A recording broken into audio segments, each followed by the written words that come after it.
Good evening. I'd like to reconvene the City Council Success Agency to the Westminster Redevelopment Agency meeting. Right now, 7 p.m. Wednesday, October 26, 2022. Roll call. Thank you. Mayor Ta, Here. Vice Mayor Manzo, I'm here. Councilmember Doe, Here. Councilmember Ho, Here. Councilmember Nguyen. I'm here. Mayor, you have a quorum. Thank you so much. Next, we have salute to the flag will be Vice Mayor Manzo, and invocation will be City Attorney. Please stand. Ready? Begin. I pledge allegiance to the flag of the United States of America and to the republic for which it stands, one nation, indivisible, with liberty and justice for all. Please bow your heads. Heavenly Father, we thank you once again for the opportunity to be here and conduct the city's business.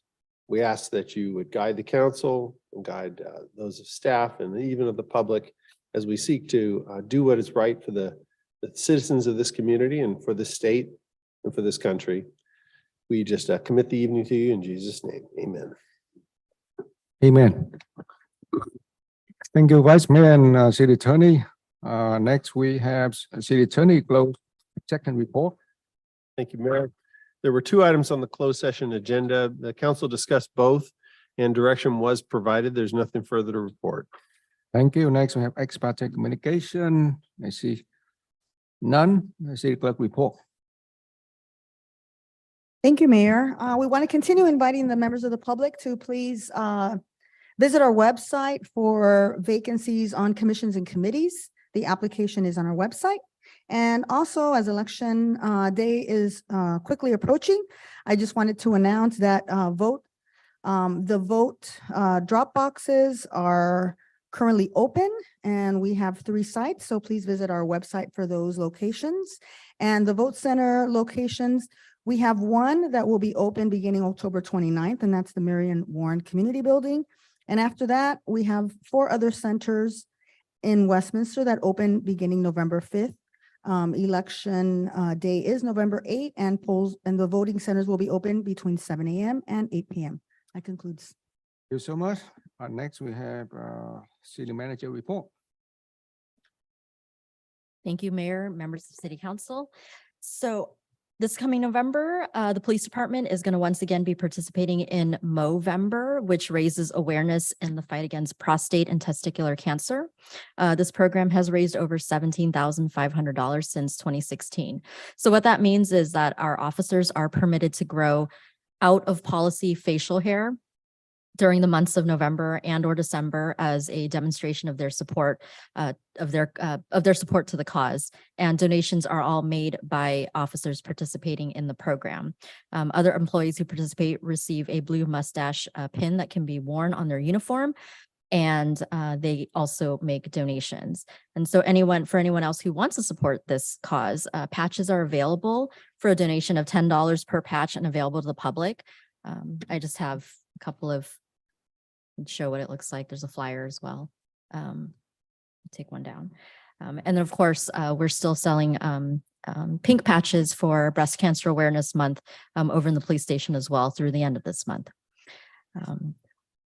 In terms of community services, this Friday, we're excited for our Halloween event. It's going to be bigger and better. Our trunk or treat event with over 30 trunks and a movie night.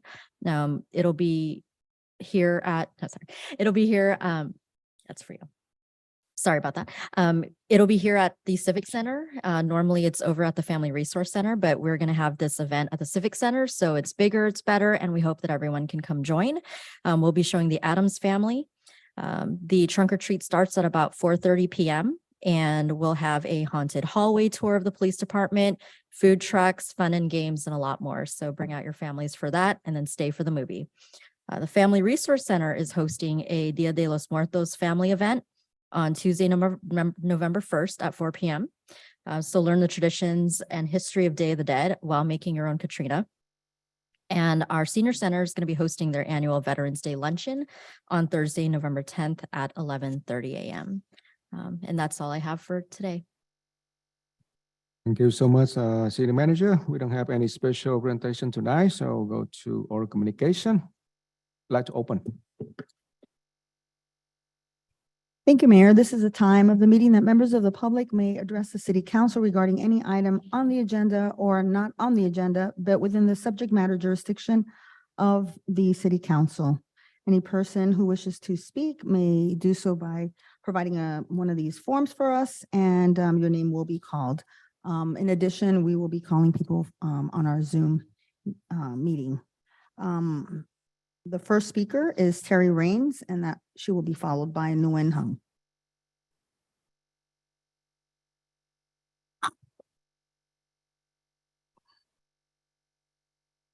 Good evening, Terry Raines, Westminster. I'm in the Citizens Academy with our great police department again tonight, so I'll have to speak and run. Had a great time at the Pizza Police and Pink Patches event at Magic Mike's last week for a great cause. Per SB 1439, I think Councilman Taido must recuse himself and not participate in public hearing item 4.2 because he accepted a $500 campaign contribution from Lexus Westminster, which exceeds the $250 threshold. Item 5.1 increases the infrastructure engineer's contract again and approves hiring a full-time in-house associate planner at a cost of over $664,000 per year. The contract was increased $88,000 in January, and the part-time contract planner became full-time. I question using an expensive consultant to perform day-to-day employee duties under the direction of the department director and staff, violating the ABC test of AB9. So going in-house seems right. But again, no actual workload statistics are provided in the staff report to justify the increased cost. It states the new position cost may be partially offset by a reduction in their contract services budget, but the contract services budget should be cut to offset 100% of the cost.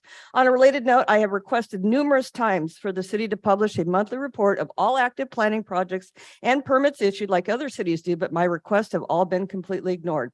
The staff report for item 5.2 does not even list the streets of the overlay project. One has to dig to the very last page, 43, just to see a map with the streets highlighted. Requesting 1.2 million for a project requires full transparency, not bearing the details. For item 5.3, the revised ARPA spending plan number 1 was reduced to 400,000, but still no explanation as to how this money will address crime increase due to the pandemic.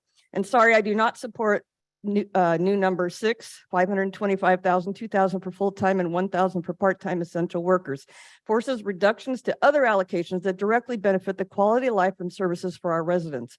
I support removing number 10, the EOC refurbishment, and incorporating it into the police complex upgrade. And I support the 200,000 reallocation for number 11, adding ball fields and shade structures by removing 1 pickleball court. Funding for only 1 year of the customer service software contract, number 17, concerns me. If 1 year is 25,000, why did the original allocation state 50,000 per year? I strongly object to cutting number 19 at all. The Be Well mobile crisis response team does not just help those experiencing homelessness.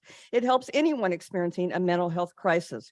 Cities with navigation centers still use and benefit from Be Well. Add back the full amount of this item and the CS software contract and reduce or eliminate number 6 and or use the 350,000 unallocated ballots. ARPA money should benefit the residents as much as possible. I support item 5.4, but only if the city clerk pay grade is adjusted downward to reflect removing communications director from the title and job description, as long as the pay is still in line with comparable cities. This reduction could fund part of the newly sought PIO position. Questions on item 5.5, the navigation center, include MOU. 1, is the program treasurer designated existing staff at each city on a rotational basis? 2, how will that treasurer select a third party to perform the annual audit and report? 3, are other cities putting in 86% more than their share of startup cost purchases and construction like Westminster is? Will the excess funds go toward ongoing operating cost? And 4, how and where does the MOU account for reallocation of beds and related costs if one city needs more beds and another needs less? I asked about this at the community meeting and was told it would be clearly spelled out in the MOU. Great to see this project, though, finally picking up pace. Less than 2 weeks till Election Day, I attended District 1 candidate John Gentile's event on Saturday. Amy West continues to ignore questions from residents. District 4 candidate Nam Kwan Win was at the center of a near-violent protest in Garden Grove, defending the indefensible Len Quoc Win. Amy and Nam Kwan on council, along with Charlie as mayor, would destroy our city and be a real danger to us all. So voters, don't let that happen. I am grateful for the opportunity to participate in the candidate forum this morning hosted by our Chamber of Commerce and the Vietnamese American Chamber. Amy West, again, was the only no-show, predictably. I was uncomfortable, though, that Shop Off sponsored the event, and the scheduled moderator, Alex Kim, is a consultant for Shop Off, as is Tyler Dipp, but Kim called out sick. This is disconcerting because Shop Off will have projects coming before this council next year, and Bill Shop Off recently donated $4,900 to Tree Taw's Assembly campaign. Attendance was decent, but candidate forums should not be held on weekdays during work hours. PCTA recorded it, and they will put it on Channel 3 periodically and on YouTube. Again, I really try to find a way to support one of the mayor candidates on the ballot, but I cannot, and therefore I will be voting for the qualified write-in candidate and encourage others who are conflicted to do the same. The one sure vote for us all is yes on Major Y to save our city. Let's do this, Westminster. Vote yes on Y. Next speaker is Nguyen Hung, followed by Moses Castillo. Good evening, ladies and gentlemen. My undersigned is Hung Nguyen of Westminster, California, 92683. I am writing today. I ask a question and a concern. Number one, Mayor Chita supported district number 4, candidate Nam Quan Nguyen. Why? An Orange County professional firefighter of 3631 fire station in the city 13 withdrew its supporter because he's criminal and unethical person. Today, I still have not received a reply from about the mayor decision to support Mr. Nam Quan Nguyen. Please be brief, yes or no. Do you still support or not, sir? Number two, Charlie Nguyen, the first time I'm talking about, sir. Candidate for mayor of the city of Westminster. From the candidate profile patient of the city of Westminster, the post on the follow link. The link from city of Westminster. Mr. Charlie Nguyen lists his qualification and a position as a follow. I don't repeat it because I don't want to advert PR for him. But my question, so you please kind of provide me an email below graduation certificate and resume of the institution you're working for. I give you just a letter from yesterday. I hope I receive any proof from you. Certificate on engineering. Do you have one? And the company you're working for, Boeing, Rockwell. I work for US government for 20 years. Okay, if you have it, show me. Number two, you and lawyer Lan Quoc Nguyen go to the TV and then also radio talk show. You say no such mobile home assistant program. Did you read English? This is my letter. I am resident of Westminster Mobile Home. I read for you. I have reviewed your application and continue assistance from the mobile home rental assistance program. I am happy to inform you that your application has been approved. So why you tell people no such a program? You are a liar, a citizen, and you want to become mayor? Look at in God we trust. Don't be, you are councilman, you have to know the law. Mr. Lan Quoc Nguyen, he's a lawyer. He doesn't know this program. Maybe that is because of the law, but you, why don't you have the Westminster citizen resident here? And I heard about one of you guys, I have a proof, Mr. Tyler Dipp mentioned me. Oh, I don't know Mr. Nguyen Hung. He live in a mobile home. So what's wrong if I live in a mobile home because I'm poor? I live in a mobile home because I don't have money. That's fine, because that money comes from clean. I work and I get money from retirement. I don't cheat the people. Okay. You want to become mayor, but you cheating people. You say no such program. You want it? I give you a copy. and you talk to them. Do you know this program? If you don't know how you go to the radio and TV station, you tell them no such a program. Whoever say this program 10% off of the rental is a liar. You are liar, citizen of Westminster. This program, I have a 5 year. How I know you don't know? You are councilman? You don't know nothing. How come you want a representative for us? And then you go to radio and TV, television, you a liar. Today, yesterday, Mr. Van Tran come to talking on radio too. And he said that Nam Quan Nguyen, his father is a former Arvin, but he not. I know that Father Nam Quan Nguyen is a prisoner in Vietnam, in both Vietnam Cộng Hòa and also. Thank you very much. The next speaker is Moses Castillo, followed by Tony Bowie. Good evening, Mr. Mayor and City Council members. Moses Castillo, resident of Westminster for almost 30 years. First of all, I just want to say thank you to Chief and the Westminster Police Department for being very transparent. As you may have heard, there was an incident on the Westminster High School campus where a student from Fountain Valley High School was arrested carrying a loaded firearm on campus.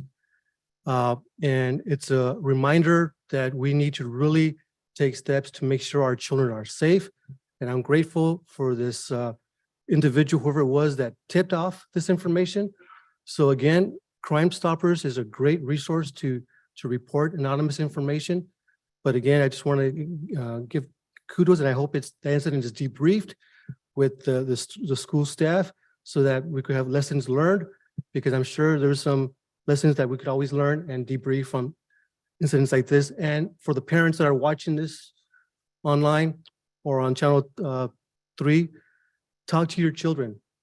I raised my children for that very incident. If somebody brings a firearm to your school and they want to show it to you and they say it's not loaded, it's always loaded. You always assume it's loaded and you call somebody right away, report it. So again, thank you to the chief and the Westminster PD for that. And I also ask that any council member who may have received a financial contribution from any auto dealer, that they make that known and make it public. And if they did, recuse themselves from that vehicle reimbursement program. And lastly, I hate to break it to Ms. Terry Raines, but she is a voice for the city of Westminster, but not the voice. So when she stood up here and made some comments about some election stuff, I think it was very inappropriate. And hopefully next time you guys stop her from doing that. Thank you. Next speaker is Tony Bowie, followed by Gary.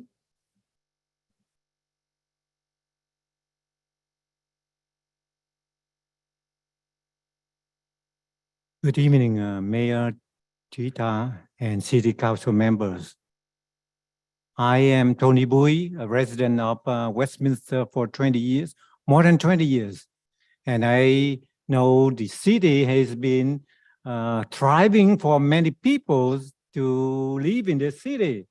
However, in the last couple years, at least 2 years, there was a lot of problems in our city. That is why I keep coming to attend the meeting to raise my concern and to bring the root cause that make our city going down the drain.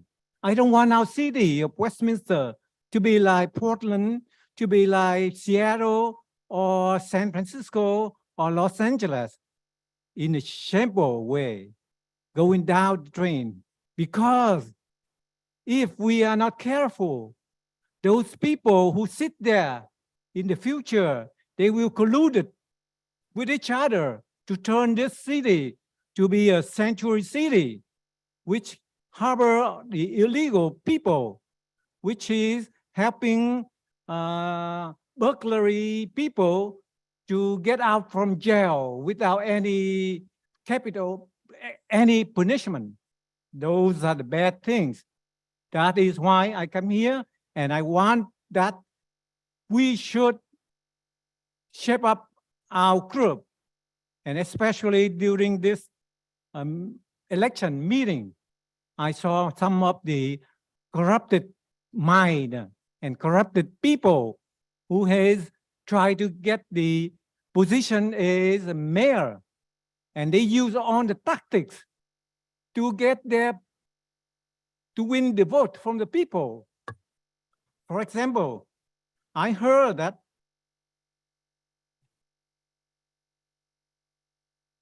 people at the mobile home, I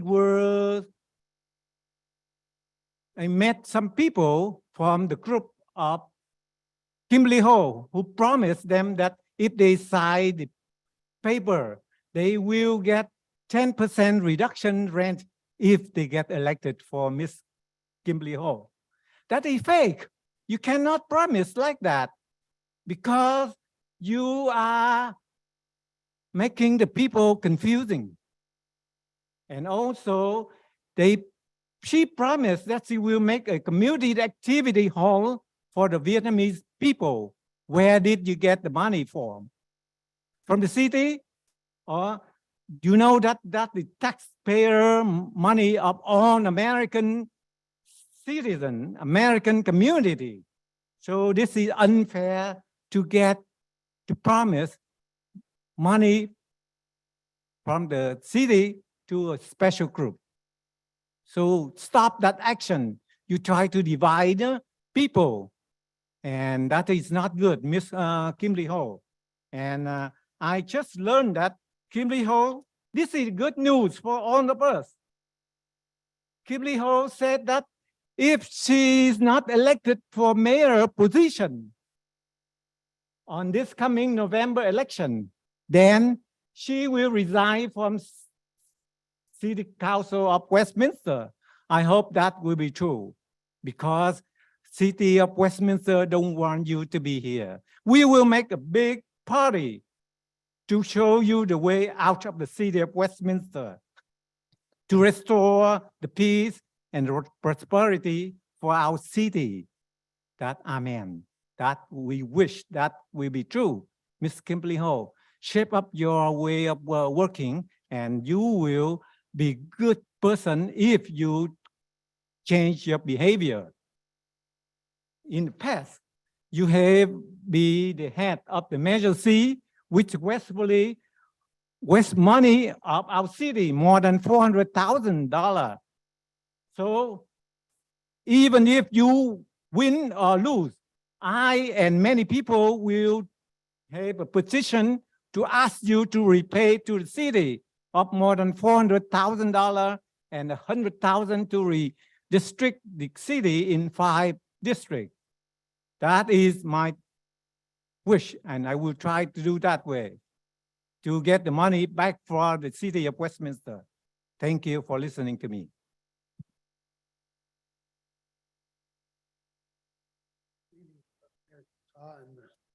Council members, my name is Gary Yegizarian, and I have a property on the 405 freeway on Edward Street. And there's construction of a sound wall, which is not continuing behind my property. I'm being told it's stopped there. Although the wall was done on the south side of the 405 where the farm is, but not where my property is. I have that little triangle property right there by Edwards in the 405. And I'm requesting that from the OC 405 that they amend this and put a wall in there because it's a safety hazard. People can go walk out on the freeway, and it's a sound hazard. And there's been debris flying off the freeway into the area by my property. And I've had no luck with the OC 405. I've had nothing but difficulties over the last 3 years with the construction project. Noise, filth, dirt, damaged property, lost income. It's been a real nightmare dealing with this situation. And for the fact that there is a community safety concern there, and there's liability for the city in the situation by not continuing the wall. I feel like I'm being unjustly singled out. I was told that there was a sound study that was done, which is not, makes no sense because it's so loud over there, you can't even stand it. But yet they put the 300-foot wall where there's a park or a farm right there. Nobody lives there. So why not continue the wall? Why are they playing these games? I do not know why they're wanting to put a fence there, but I need to see if this can be addressed. So I thought I would address this with the council tonight. And I'm not sure where this will go next, but hopefully somebody can help me. Yeah, I'm really appreciate that you come in here and share your concerns. So Adolfo, our assistant city manager, I think that he will have a meeting with you, after this, right? Thank you. I appreciate your time, everybody. Thank you. The next speaker is John Secrison, and followed by Viet Youth. Mayor Ta and council members.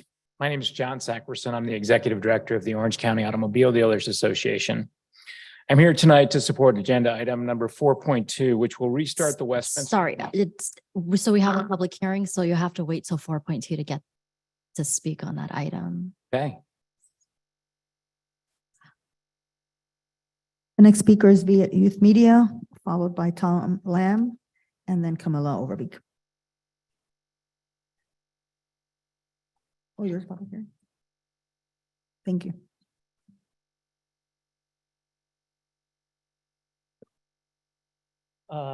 Good evening, everyone.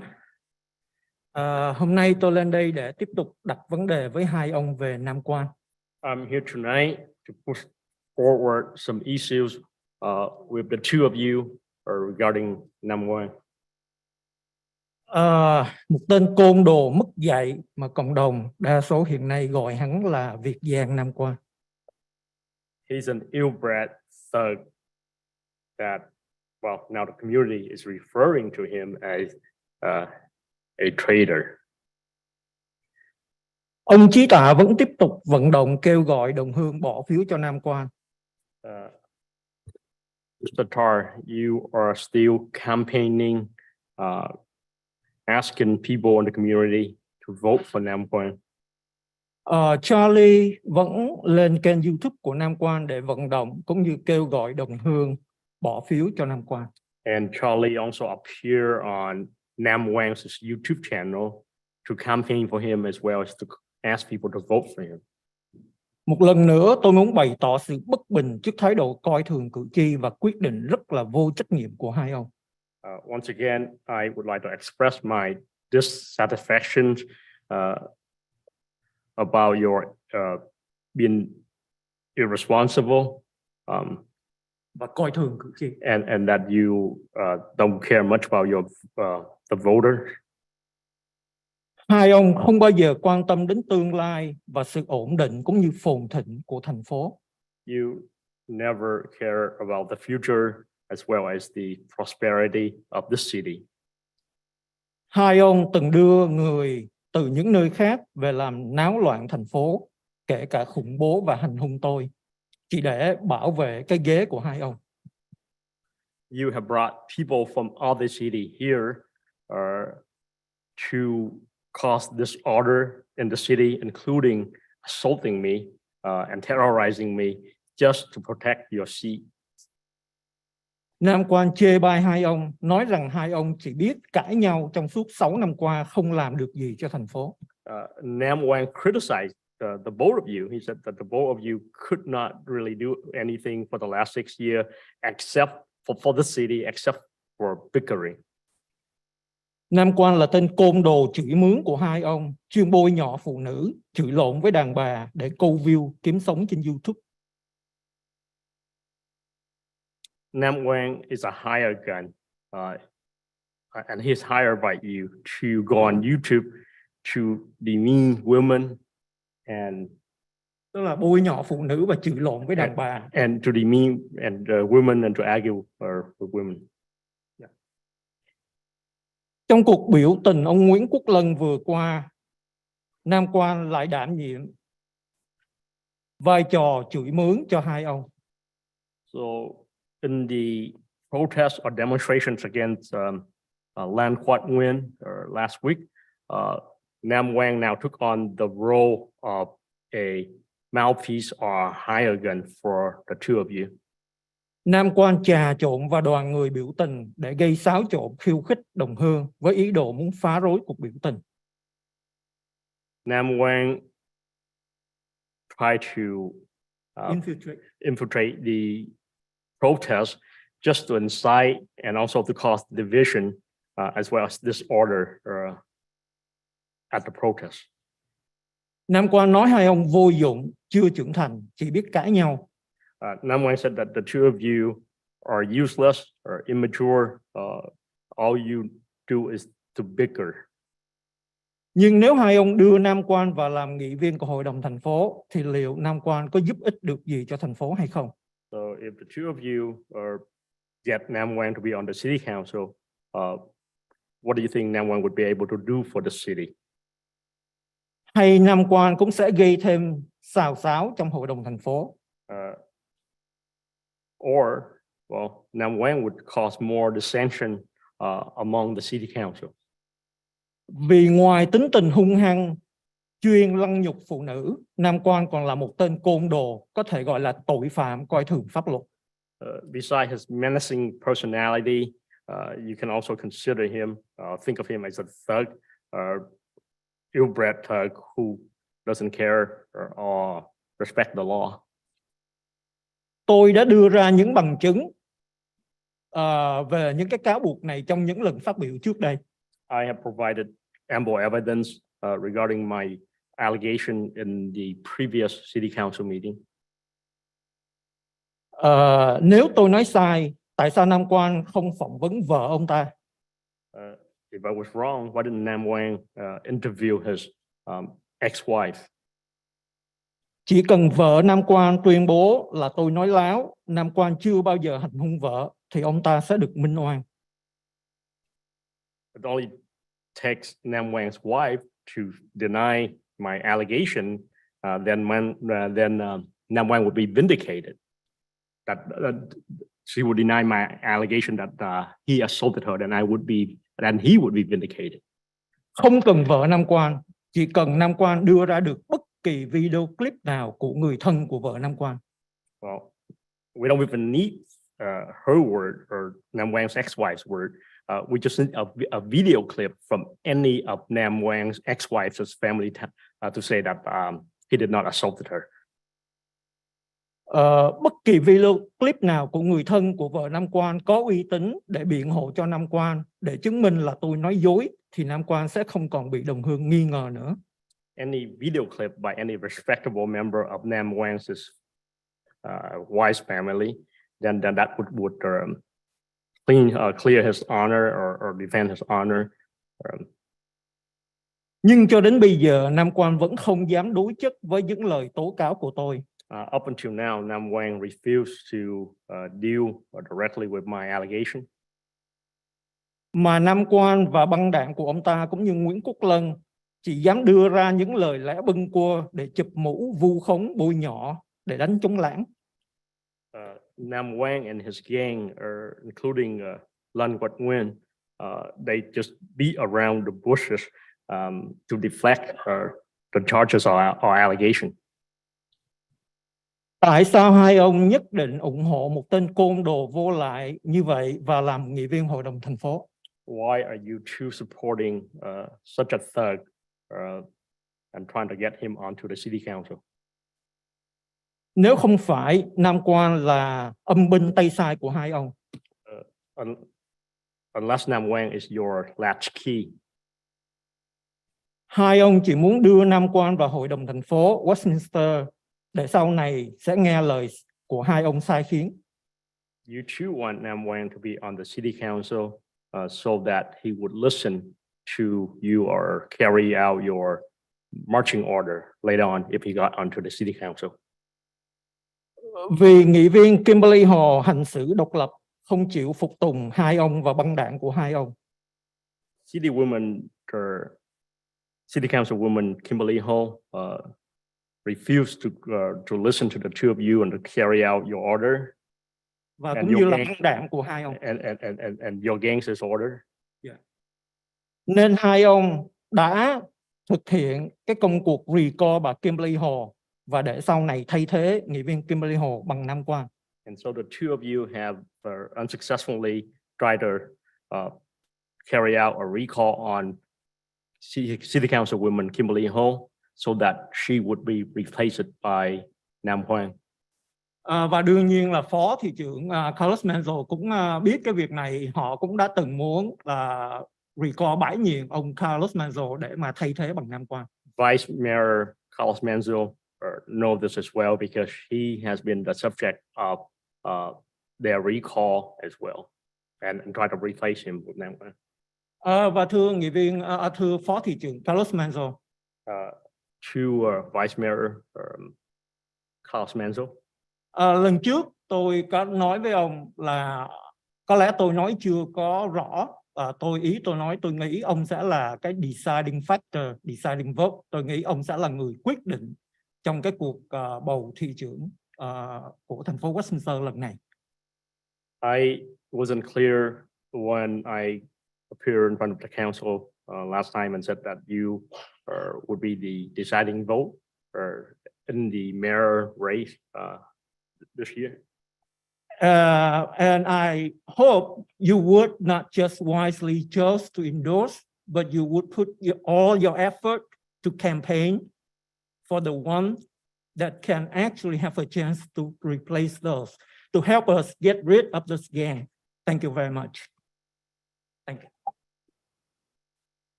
The next speaker is Tom Lamb.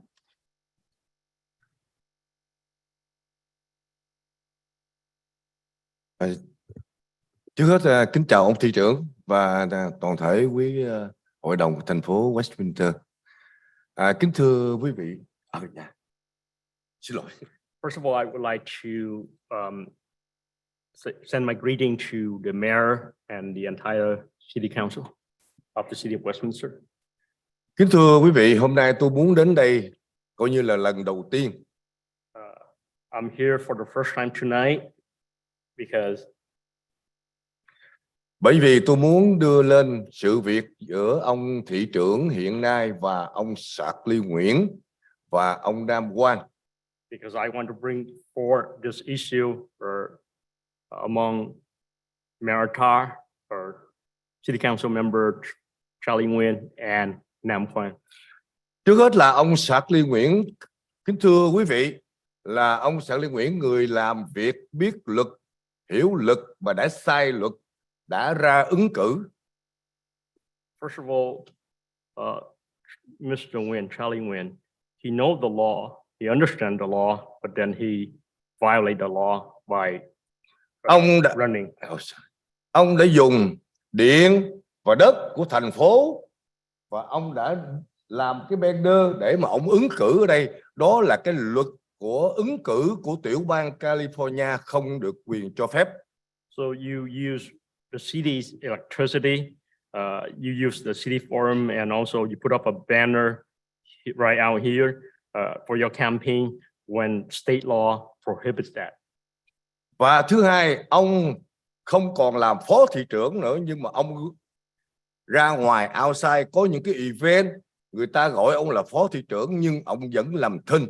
And the second thing is you are now no longer the vice mayor of the city, but then you would be appearing at the event in the community, and you would remain silent when people address you or refer to you as vice mayor.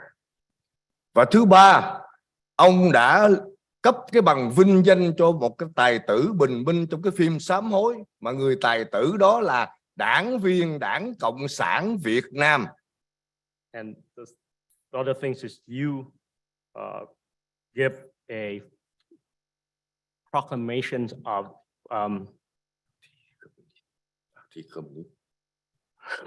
okay, a certificate of commendation to an actress who is a Communist Party member. Kính thưa quý vị, như vậy thì ông Sạc Ly Nguyễn có xứng đáng để mà ra ứng cử làm thị trưởng của thành phố Westminster của chúng ta hay không? So because of that, you think that Mr. Nguyen, Charlie Nguyen, is a person worthy of being a candidate for the mayorship of the city? Thưa ông thị trưởng Trí Tạ, ông là người ủng hộ và endorse cho ông Nam Quang trong thời gian vừa qua.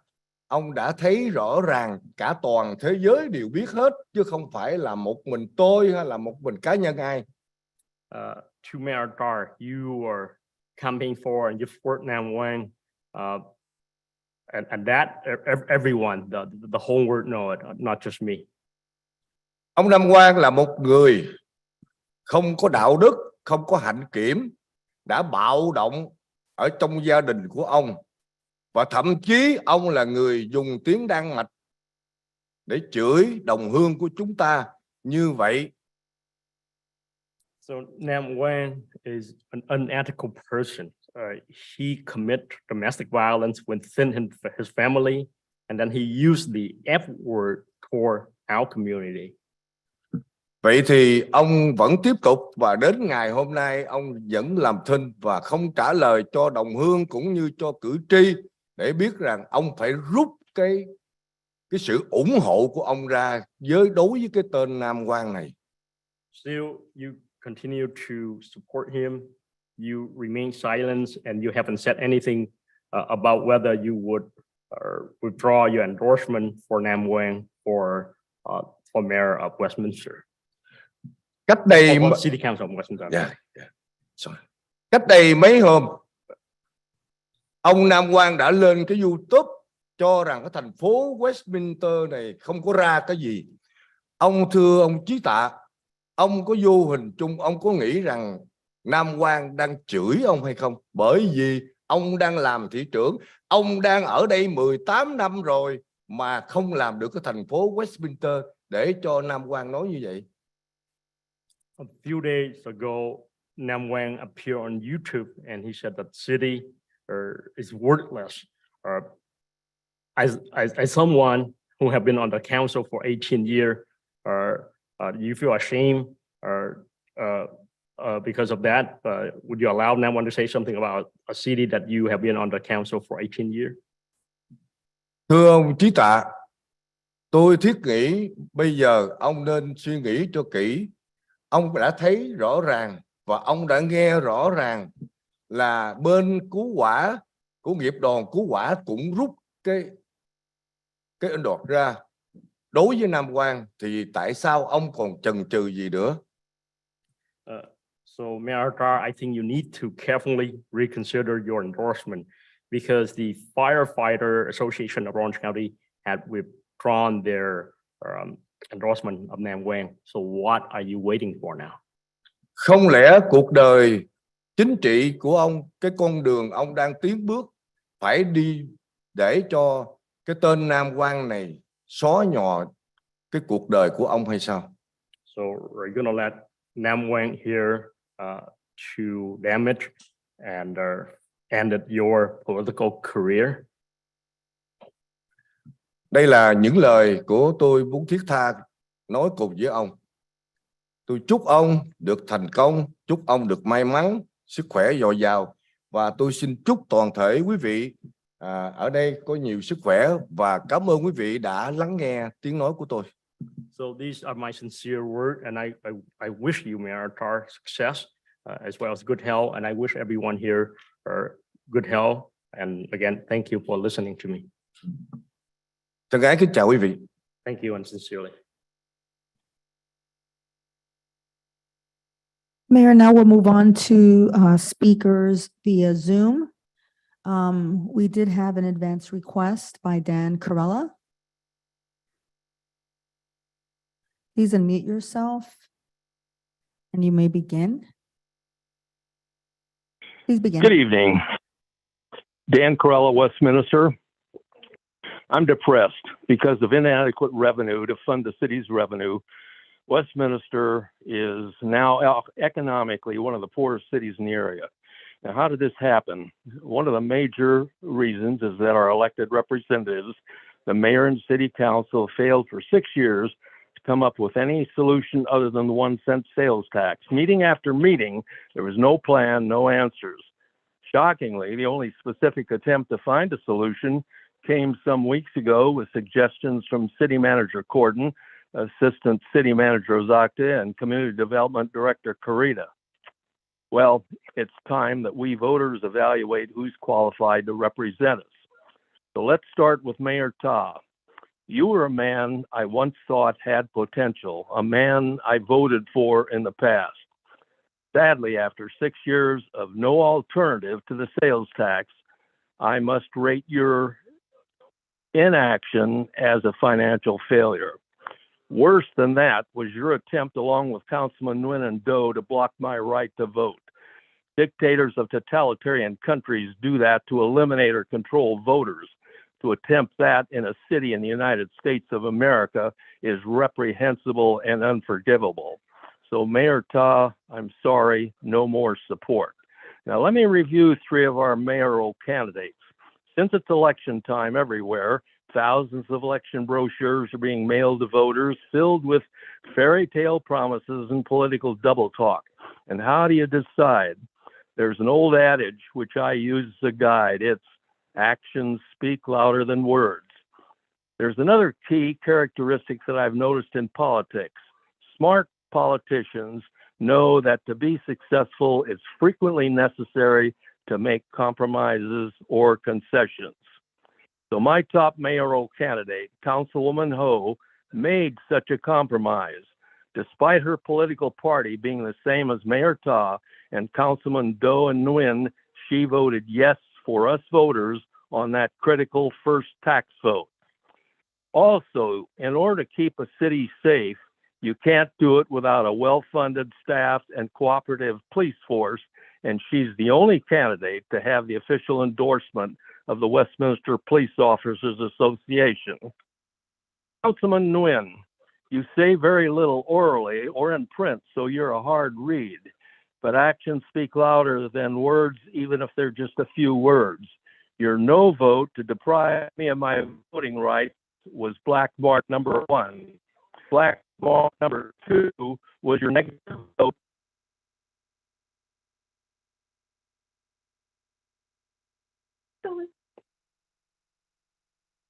Was your black mark as the only board member to deprive needed funding for the Midway City Sanitation District, a really efficient and well-run company.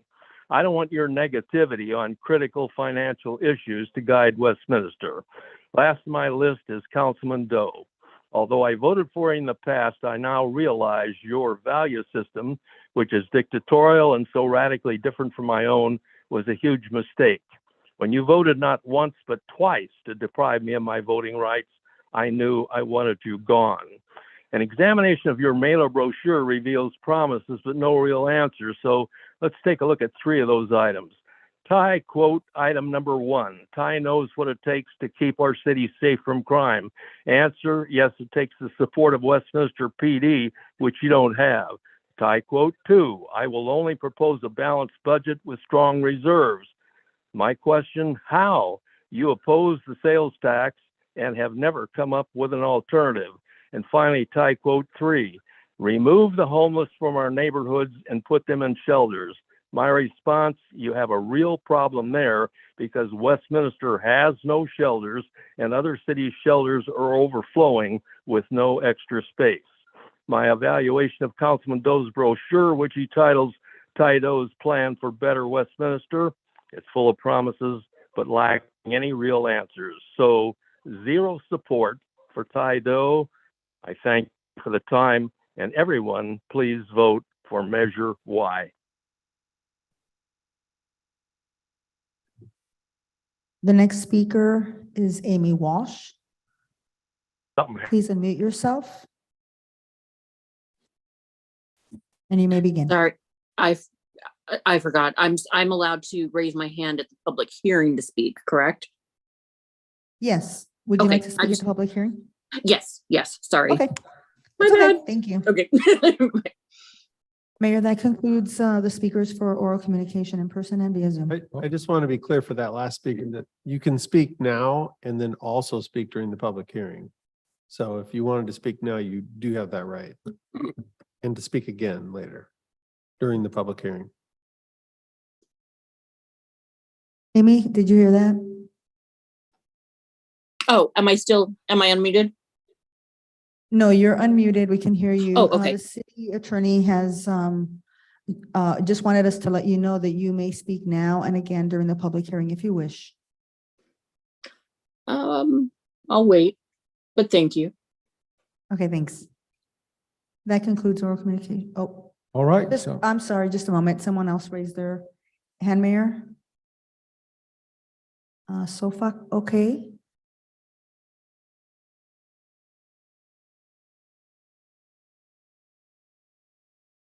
You may begin speaking. Please unmute yourself. Oh, hi, can you hear me? Yes, please begin. Oh, hi, thank you. This is Sopak, Westminster Chamber of Commerce. Just wanted to take a moment to say thank you to all the city staff and audience members who attended our candidates forum today, PCTA, and everybody who was in attendance. We hope that the event was valuable and beneficial to everyone who attended. It was really good to see the familiar faces and new faces, and everybody was very cordial. And the Westminster Chamber of Commerce and the Vietnamese American Chamber of Commerce will continue to strive to make Westminster a desirable place for commerce. Thank you very much.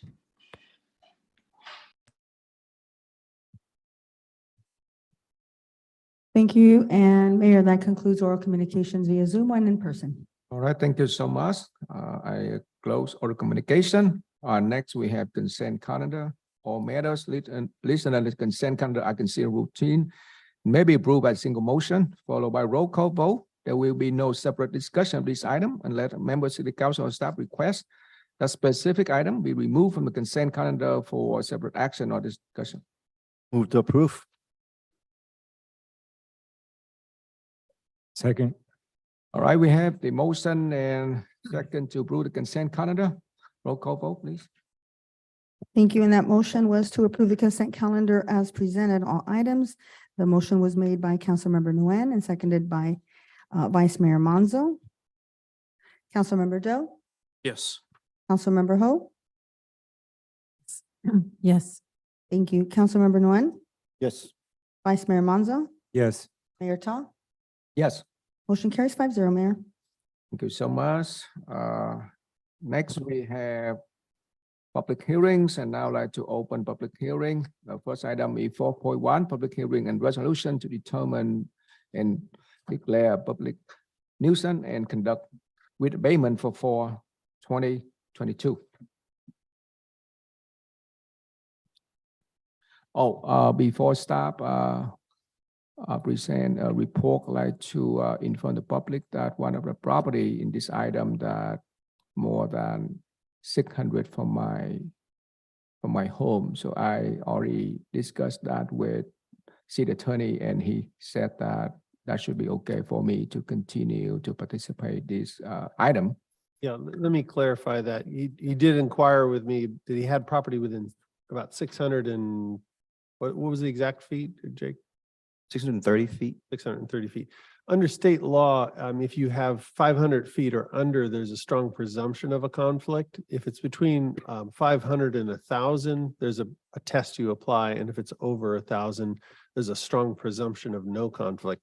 So in this situation, I applied the test, and you look at whether or not the decision at issue, which right here is declaring public nuisance with respect to weed abatement on some properties, would it have an effect on the mayor's parcel with respect to its development potential, its income producing potential, its highest and best use, characters of the neighborhood, such as changing the traffic levels, intensity of use, parking, noise levels, air quality, or the market value.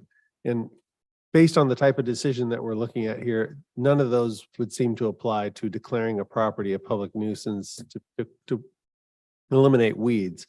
And so I would just ask the Public Works Director, do you see that as having that kind of an impact? I don't see this program have this kind of impact on. So in that case, I would not see a conflict in this situation. Yeah, I appreciate that. Thank you, Commissioner. Good Please evening, hold Mayor. it. We're checking on my conflict. Possible conflict. All right. Any other council member? No? Okay.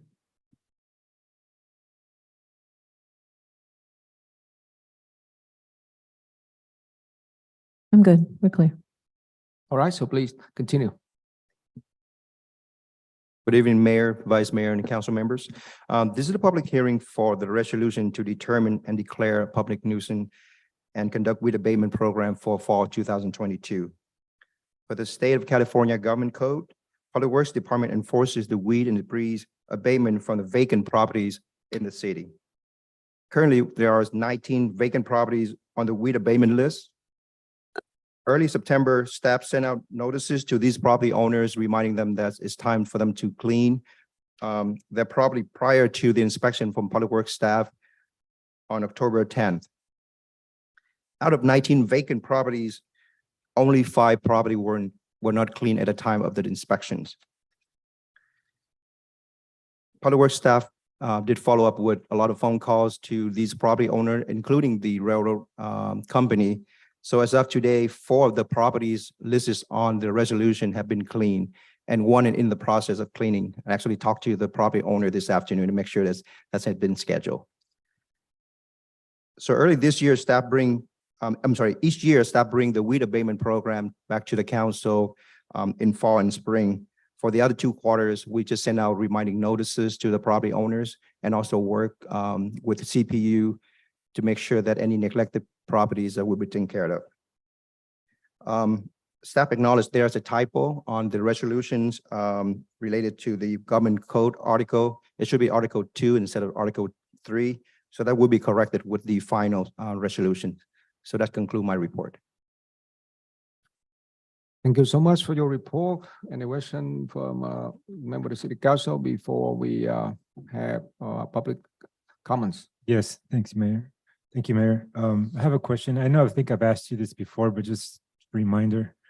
As far as the times per year that we conduct the weed abatement, how come only 2 times a year, and how come we can't do it more often?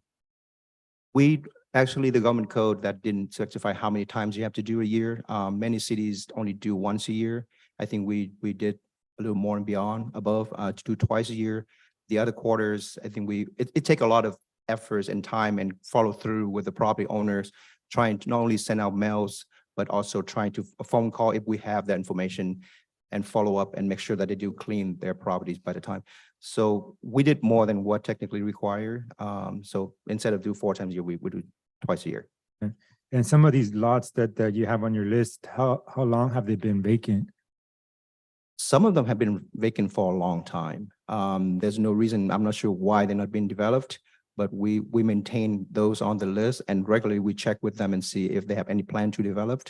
Also, I work closely with building divisions, make sure if any lots that they have the building being demolished, we add them onto the list and make sure we keep an eye on those lists as well. I mean, those lots as well.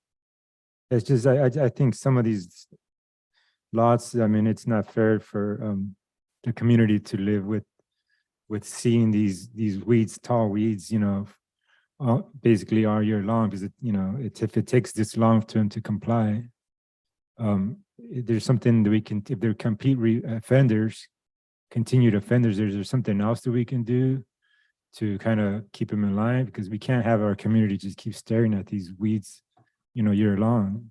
Absolutely. Like quarterly, we not only send out notices to them, but also regularly we check. And if they're not in compliance or they've been neglected for months, we also work in CPU and have them enforced at those times. But during the fall and spring, Public Works staff directly contacted them and make sure that they follow through. So we do have more communication besides the two times per year. Yeah, correct. Okay. All right, thank you. All right, is there any other question or concerns before we have public comments? Okay, so City Clerk, is there anywhere that you can read the rule of public hearings? Thank you, Mayor. This is a time anyone wishing to speak on public hearing item number 4.1 may come forward or may speak via Zoom if they raise their hand. Speakers are allowed to comment for the additional 5 minutes on each public hearing item. Any person wishing to address The council may submit a speaker card and we will call your name, or raise your hand when you're asked to speak via Zoom. Currently, Mayor, we have had two speakers that are present that wish to speak. Oh, I apologize. That's for item 4.2. Is there anyone here wishing to speak on item 4.1? Let me check via Zoom as well. Mayor, there are no speakers via Zoom or in person for item 4.1 public hearing. All right, so with that, open for public comments.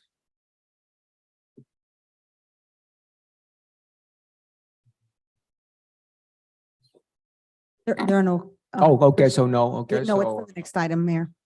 all right, so, like, council action then? I move to approve.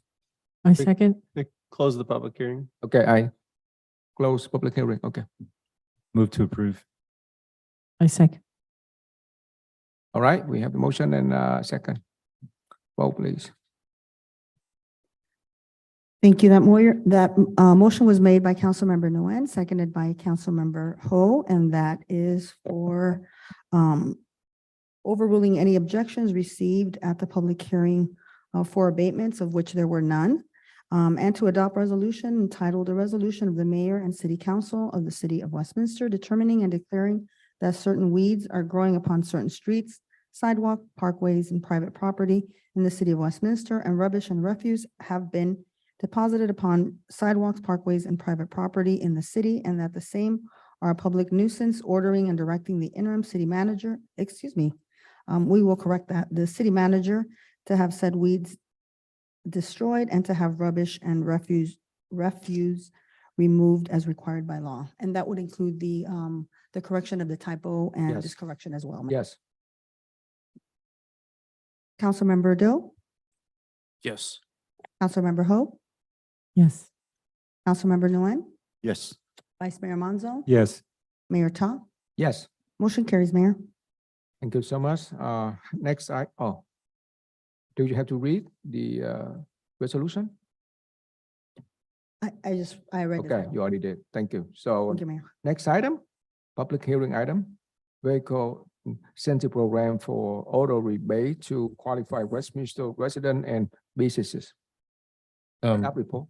Mayor Trita, before we begin, let me check with the city attorney. Okay, okay. Regarding the newly signed SB 1439 signed by the governor at the end of September this year regarding the contribution. Okay. The past, I've been receiving support from Lexus dealership and the Auto Dealership Association in Orange County since 2018. So could you, city attorney, address that issue, the possible Yes. conflict of interest with the new? Yeah, there's a new state law. So for a long time, there's been a law called the Levine Act, which exempts council members from it. It applies to planning commissioners or other officials running for public office. It doesn't apply to council members unless they're serving on other boards, such as a Westminster council member serving on OCFA board or something of that nature.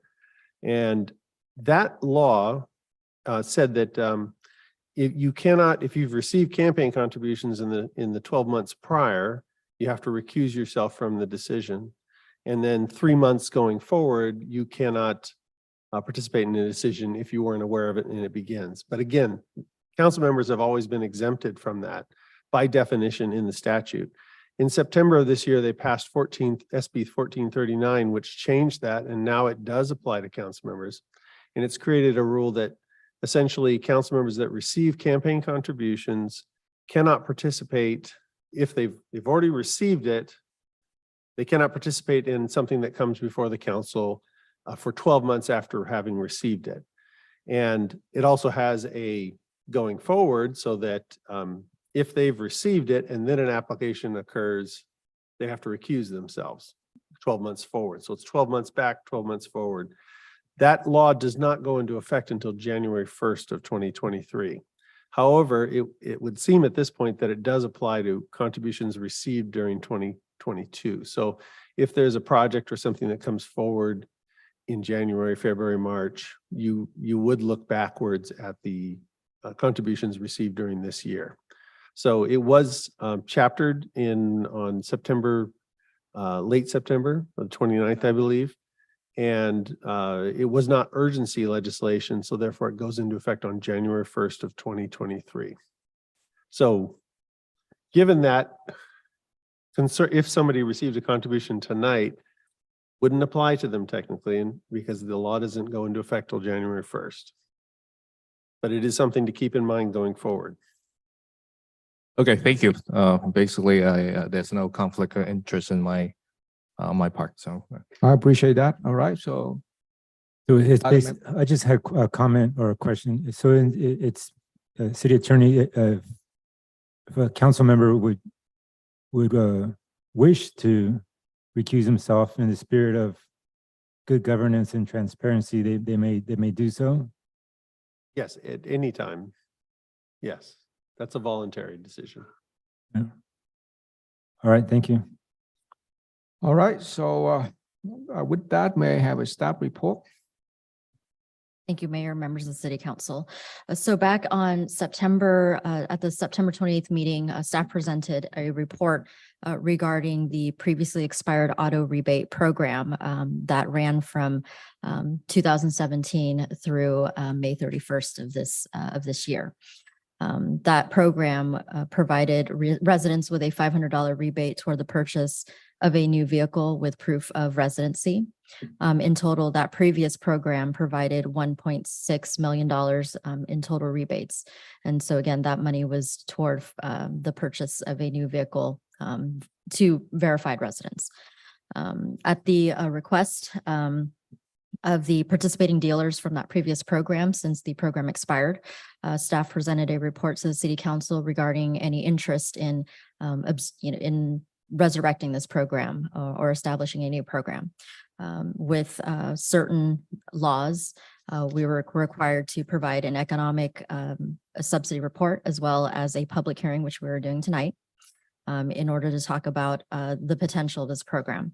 And so the new program the program that is being presented would run 5 years commencing April 1st of 2023. It's based on funding availability. If the program is extended pursuant to the government code section, we would be coming back with a public hearing again, and the program will be reviewed and reconsidered to analyze the number of vehicles, total summer rebates to Westminster residents, and just the progress of the program. The previous program was applicable to residents. The program as presented would be applicable to residents and businesses. The previous program was for new vehicles. Staff recently had discovered that, as presented at the September 28th report, that we were paying for new and used in the previous program, but we were not paying for leased. Leased would be presented for this program. It would be a $500 rebate offered to qualified and verified residents and businesses for the purchase of a new or used vehicle or for the lease of a vehicle from any participating franchise new vehicle dealer, which right now includes Elmore Toyota, Lexus of Westminster, Orange Coast Infinity, and Honda World. The rebate is applied at the time of the purchase or the lease toward the final purchase and lease of the vehicle. So individual rebates are not being provided after the fact to the purchasers. They would be applied at the time of the purchase. Qualifying new vehicles would be cars or trucks. They don't include motorcycles, off-road vehicles, water, craft and fleet vehicles. Some other cities have made some concessions. There's a city that allows for motorcycles, and Santa Ana allows for Tom trucks. Dealerships are required to collect and submit all required documentation as proof of residency for qualified Westminster residents and businesses. And that just includes driver's license, utility bill, property tax bill, proof of insurance, bank statement for residents, and then a valid business license for Westminster, or for businesses rather. The city, again, will reimburse the participating dealership. The dealerships are required to send a a log and those supporting documents to the city when they're submitting for reimbursement through the program. So again, the noted differences between the previous program are the types of vehicles. The lease vehicles were not addressed in the previous program, so we weren't paying for those. And the agreement didn't address used vehicles, but we were paying for those. And so generally there's more than one driver in a single family household. The program that's presented right now gives a limit of 10 rather than 2. And so just to talk about a little bit about the dealership's impacts on the city. So they do account for approximately 29% of the city's revenue. The city's existing 4 franchise vehicles are ranked among the top revenue generators. And, unfortunately, just with tax information, we aren't allowed to tell you what those exact numbers are without the dealers providing that information, but we can account that they are within our top performers of the city. Previous numbers also provided for lower average for the price of the vehicles were lower than what it is now. The average price of a new vehicle is now $50,000, as opposed to previously it was about $47,000. The average used vehicle in Orange County is $30,000 at this point, and the lease is also approximately $30,000. And so as far as the number of vehicles that were purchased by residents versus non-residents, when you do a comparison, the auto dealerships did provide us a report of that, because that's not something that we track as far as, the types of vehicles that are purchased and who buys them and who doesn't. The percentage that were sold, new vehicles to residents, was 11% in 5 years, 26% for new vehicles leased to residents, and 12% for used vehicles sold. And so that just gives an idea of what type of vehicles and, what residents are purchasing within the city. And so the general point of this program, when it was first presented, was meant to incentivize purchasers to buy locally within the city and retain the sales tax within the city. And so that was part of a larger economic development strategy that included, this was a component of that. So there were other components of this program that included a larger shop Westminster, facade improvements, et cetera. And so when this was initially presented in 2017 with the larger economic development strategy, it was the only thing that really came to fruition. I will say that the previous program it wasn't accounted for in the way that we would do it now. There are records that show, what the sales were like, the number of vehicles, et cetera. But moving forward with the new program, we would present, a more transparent look at what the performance would be like, similar to what Garden Grove and Santa Ana is doing on their website, which actually gives you the number of applications, which gives you, residents, the residents purchasing the type of vehicles they're purchasing on a month-by-month basis. So you have, a clear picture of how this program is truly performing. So tonight, just for consideration, if the council chooses to move forward with reestablishing this program, again, it would be for 5 years. It would be required to come back, at the end of 5 years for reevaluation. Council can certainly, get updates at any given point within those 5 years if you like.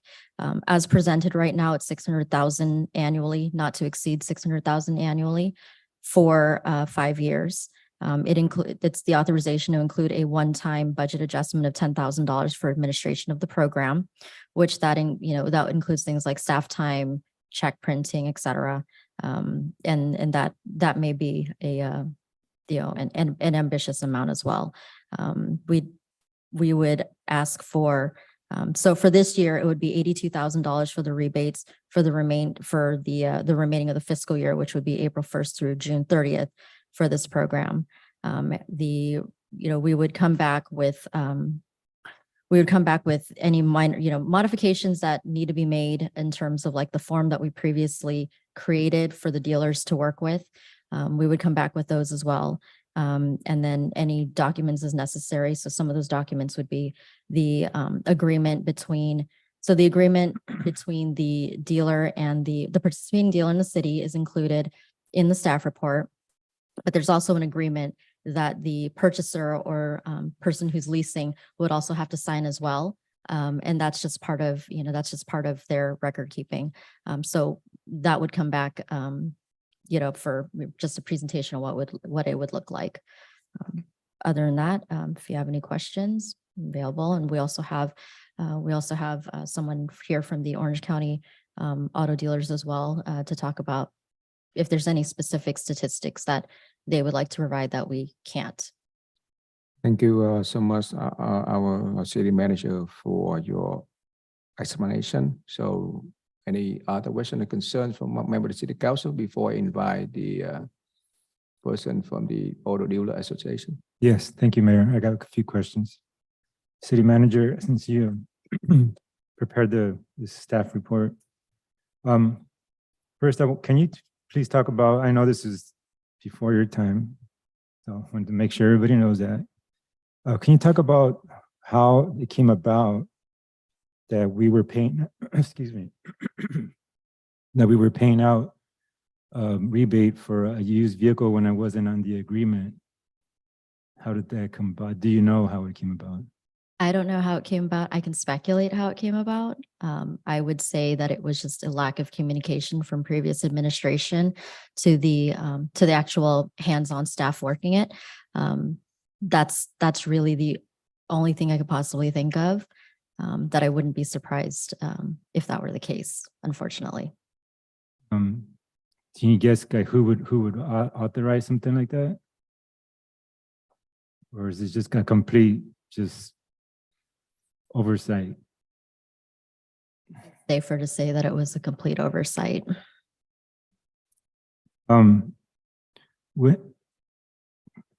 With this current proposal, who would be responsible for monitoring this? So the way it would work is the auto dealers would submit their payments to the finance department. The finance department would have to monitor those particular records. So you have the cover sheet. The expectation is that they would be looking at not just the cover sheet, but also the documentation that tells you if it's a used vehicle, a new vehicle, or a leased vehicle. That's pretty much the same thing that they had to do last time. And that concerns me because I've spoken to you about my concerns because, as you know, I mean, a lot of our folks here at City Hall wear multiple hats, and right now they're currently overwhelmed. Every single department is. And I mean, what is the safe to say? What's the safety net that's not going to happen again? Because right now we're overworking our staff as it is right now. So that to add this, would be a major feat. But this is a major job to maintain this, monitor this. The way that the mechanism was done before, and I've seen the Excel spreadsheet that it was just dropped into. But there's certainly ways to capture the data where it could be electronically entered.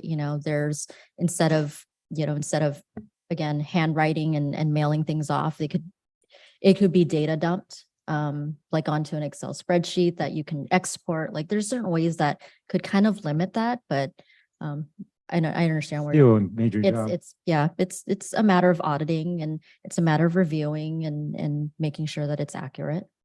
These funds for this subsidy would come out of economic development? Yes. And what does that currently look like right now? Get you an exact number.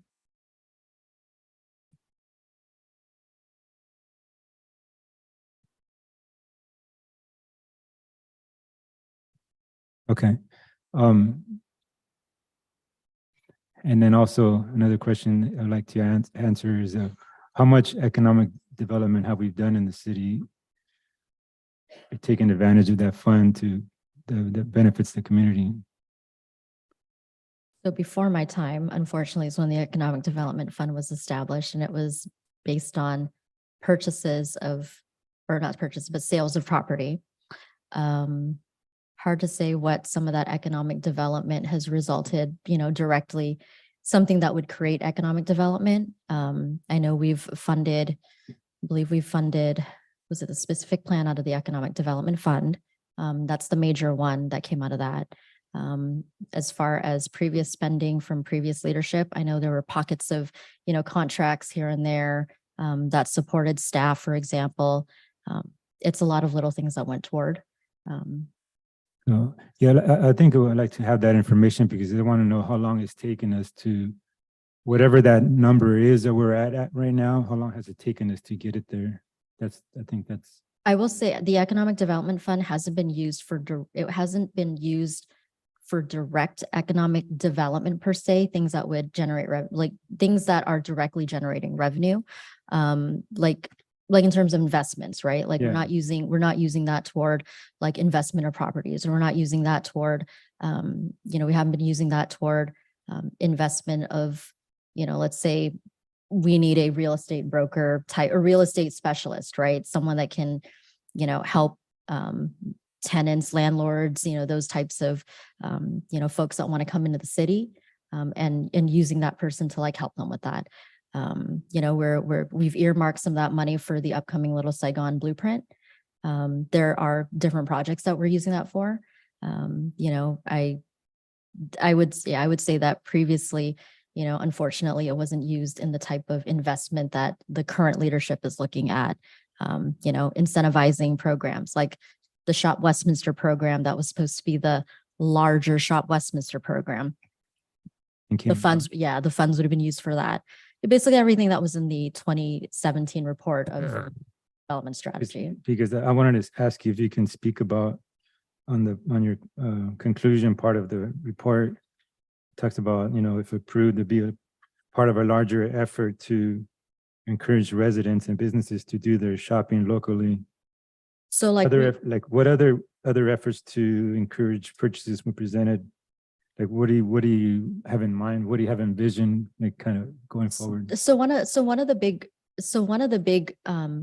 presences that we're missing in the city is that economic development presence. So, last year, remember we talked about having an economic development manager. We did put out, feelers for that and put out a job flyer. The results were, they weren't ideal for the city or what we needed, for lack of a better term. And, that's an area where other cities have economic development divisions. They have full-on staff where they are doing outreach with residents and businesses. And, we just don't have that. But essentially, what I'd like to do is to beef that economic development, effort, like baby steps that we have right now. We've we've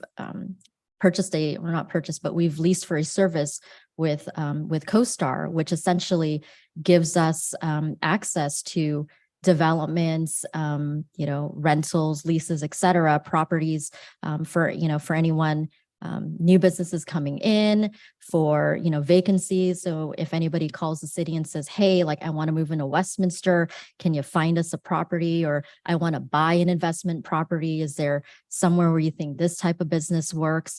So we have that here in our footprint. We just don't have, the staff to do it necessarily. But we have agendized it to talk another day. No, about I'm it. just concerned because the funding for this item would come out of economic development. the economic development. Yeah, so- When you look at a city like Garden Grove, for example, and they have, they have their big program, Buy in Garden Grove. Essentially, that's something that I would be looking at. We lack in, back during COVID, we had a website up for the restaurants that were still open.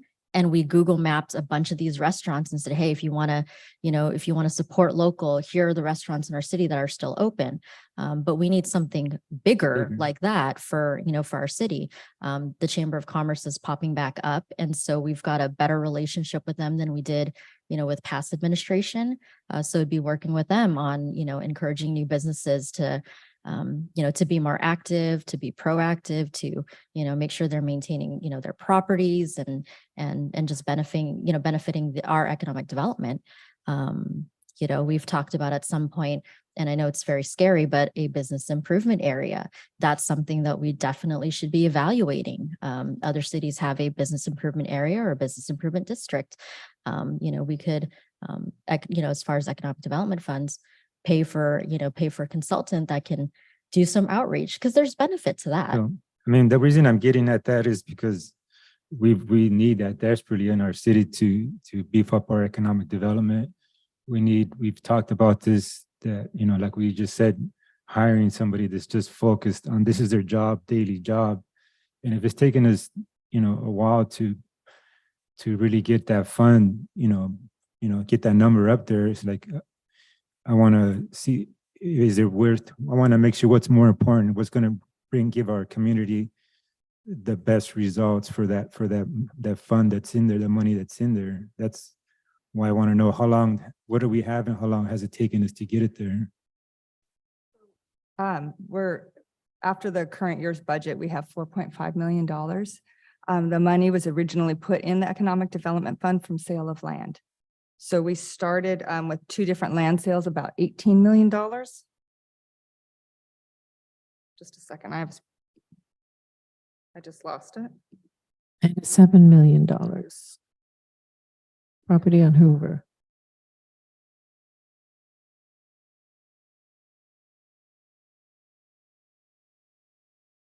We did sell, excuse me, 2 different properties, but we also purchased some properties. So that purchased property is still sitting in there to the tune of $6 million, but it's down to 4.5 million right now. 4.5. And to get it there to that number, how many years, how long has it been? 5 years. Well, I guess that would include the current year, so 6. Yeah, 6 years. All right, thank you. I'm good. I'm done for now. Thank you. All right. Thank you.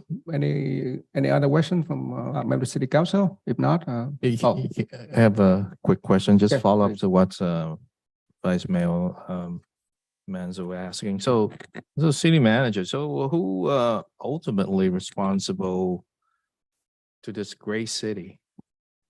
That the city manager or somebody else? Really, the council. Well, I'm talking about a day-to-day operation. We mentioned that's The city used vehicle rebate in the past Mhm. happened, and it's a fair statement to say it has to be approved by the city manager because the financial director cannot do that, right? Do they have the authority to approve that, or so yes or no, maybe? City manager's office. So the buck stop at the city manager office. Okay. They signed off on. Okay. So let me ask you this. So this program, who would benefit from this? Is that dealers, auto dealership, or the residents, or everybody, or just the people who buy vehicles? It's the $500 rebate goes to the purchaser. Okay. And the intention is to keep shop in Westminster. So there's a couple of things. Number one, the intent is for them to buy locally. The second part is for them to be incentivized as they buy locally. They will come and get their work and service done for their vehicle at the same place that they got their, that they purchased or leased their car. So everybody wins kind of things, right? I mean, small business is the backbone of our economy. We can keep everything. The rebate just goes to the resident or the business. Yes, it incentivizes them to stay locally. Okay, so does the Association of Auto Dealership benefit from this? They're not getting any money. They're not getting direct money. Okay, thank you. All right.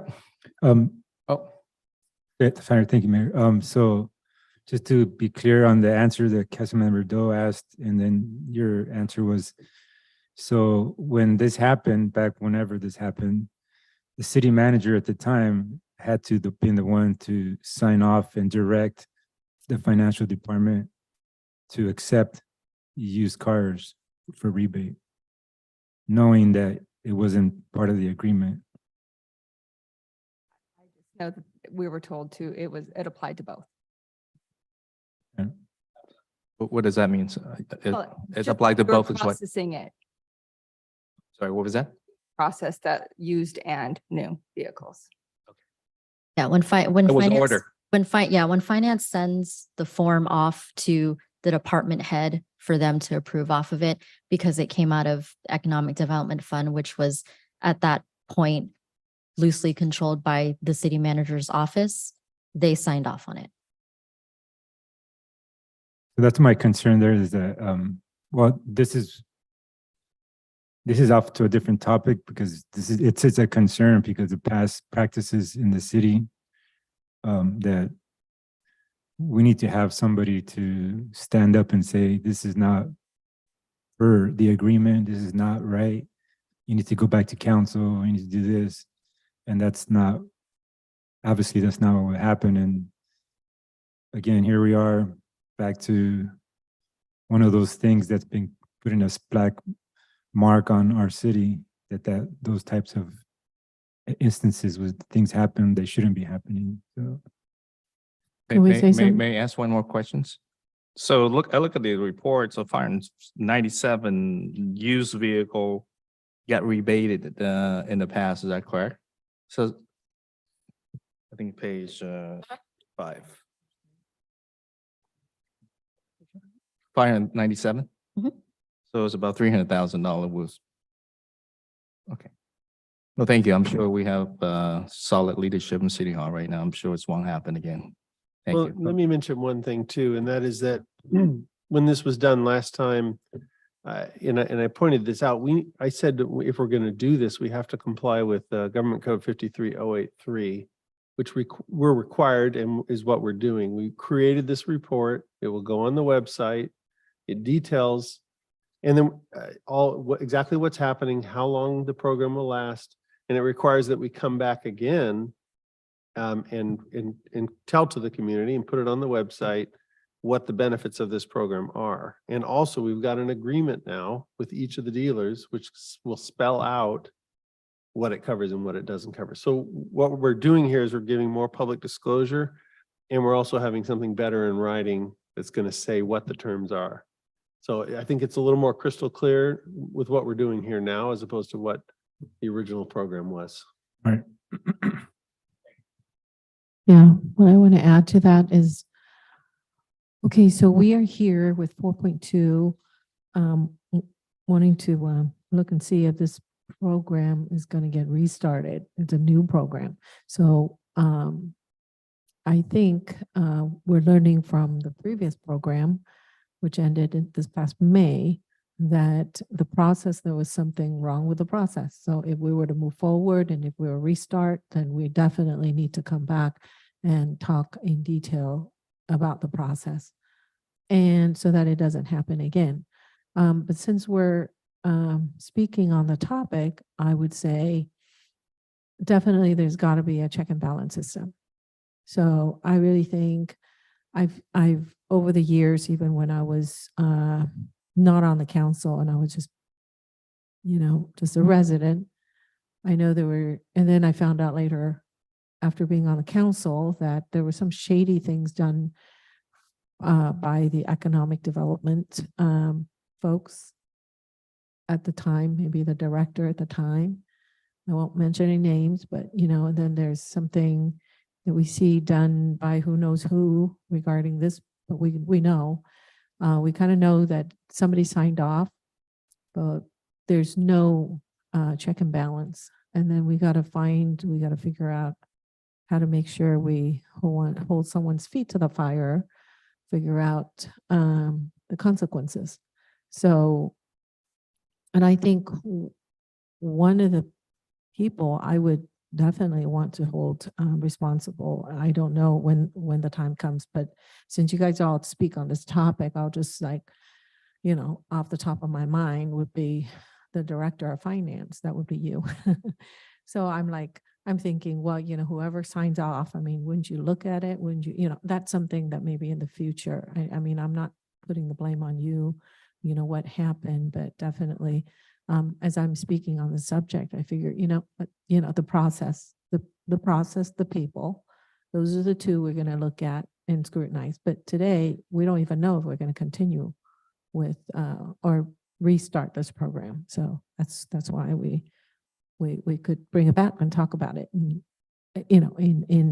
and give it the, I guess the focus or the attention that it deserves, because something happened in the last 5 years that shouldn't have happened. And as a result, we lost some money. So I think we should bring it back and speak about it in detail if we're going to continue with this. Mayor. Yeah. We should probably open it up for the public now to give comments before we get any further into. Yeah, I think that I'm really, really patient. I allow all the members of the city council to speak. So now it's time for public comments. Thank you. And the first speaker is John, and followed by Camilla Overbeek. Good evening, Mayor Ta and council members. My name is John Sackerson. I'm the Executive Director of the Orange County Automobile Dealers Association. I'm here tonight to support agenda item 4.2, which restart the Westminster Resident Vehicle Incentive Program and provides Westminster residents an incentive to support their community by shopping for their new or used vehicle at a Westminster new vehicle dealership. After carefully listening to the community, I would like to address any concerns and clarify what the program actually does and how it benefits the residents and the community of Westminster. First, this is a benefit to the residents of Westminster. 100% of the funds go to the residents of Westminster. The purchase or lease of a vehicle is the largest taxable purchase for residents, and a higher sales tax rate is the greatest cost increase for residents, averaging $500. This program has been very successful for the 5 years in which it coincided with Measure X. The program rewarded the 3,272 Westminster residents who supported their community by buying local. In hindsight, I realized I should have invited the thousands of Westminster residents who supported their community to speak tonight. Let me say that again, 100% of the funds go to the residents of the Westminster on their largest taxable purchase. Second, this is not a new program and has been proven successful over the last 5 years. This program has been needed because 69.7% of consumers say they will avoid making a vehicle purchase or lease in a city that charges a higher sales tax rate, and that's according to the Probolsky research firm. This puts the city and the community of Westminster at a severe disadvantage when consumers say they won't buy or lease a vehicle here. In the city staff report, it states that 29% of the city's revenues come from the auto and transportation industry. That is almost 1/3 of the city's revenue. This program helps protect and grow these sizable and important city revenues. This is why every city in Orange County that has a higher sales tax rate and new vehicle dealers have adopted a similar program to protect their community's revenues. Third, this program will not spend money the city does not have. It is only if Measure Y passes and the city sales tax revenue increases. This program needs to go into effect. Only if there's a higher sales tax will the program be needed to overcome the nearly 70% of consumers that will shop for their vehicle in another city, which will negatively impact Westminster's community. For decades, the new vehicle dealers of Westminster have been thankful to be a part of this community. Each year, they support this community with millions of dollars in sales tax revenue, $250,000 in charitable contributions, and employ over 400 team members with a $30 million payroll. By providing an incentive for Westminster residents to support their community by purchasing their vehicles locally, you will help protect and grow almost 1/3 of the city's revenue. This program is a win for Westminster's residents, the city, and the community of Westminster. Thank you for considering this program, and I respectfully request your passage of this measure. Thank you so much for your presentation. Any question for the applicant or the president of the OC auto dealer? Okay, so no. I just have a question. Please. Excuse me. This is the public hearing portion. Okay, that's fine. Yeah, okay, thank you so much. Thank you, okay. The next speaker is Camila Overbeek.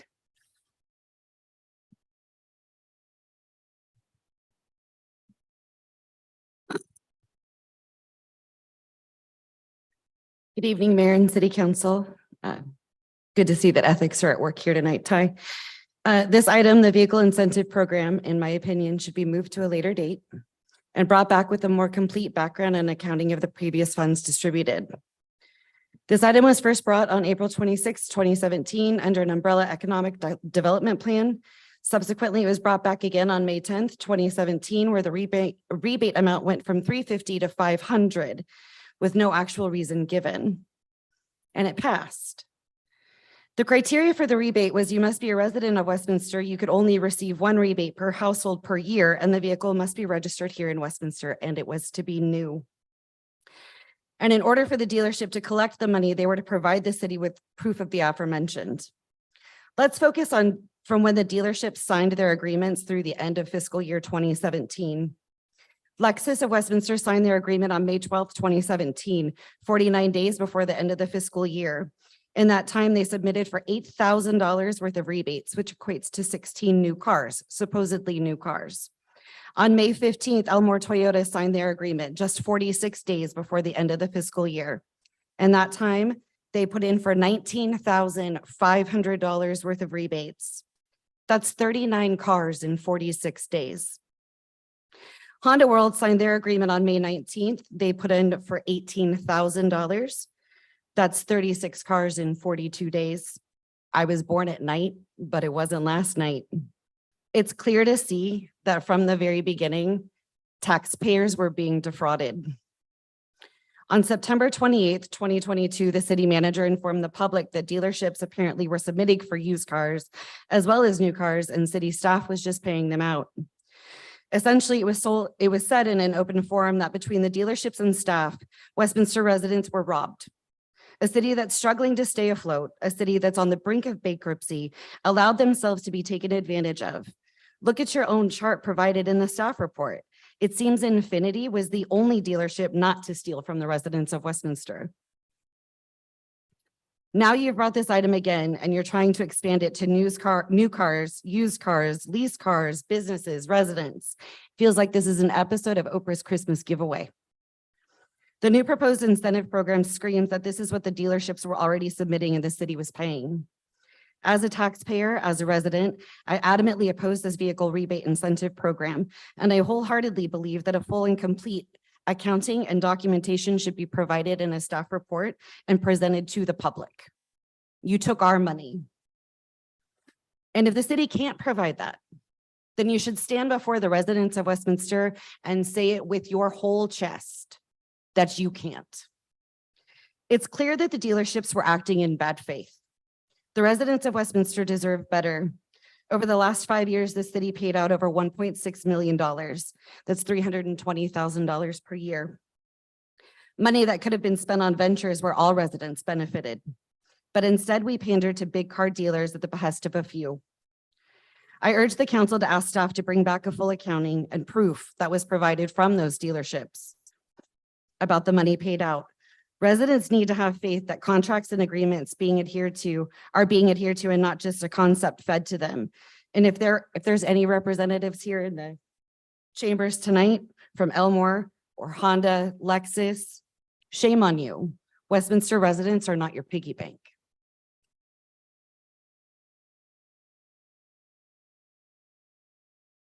Mayor, we also have a couple of people with their hands up on Zoom. The first speaker is Amy Walsh. Please unmute yourself and you may begin speaking.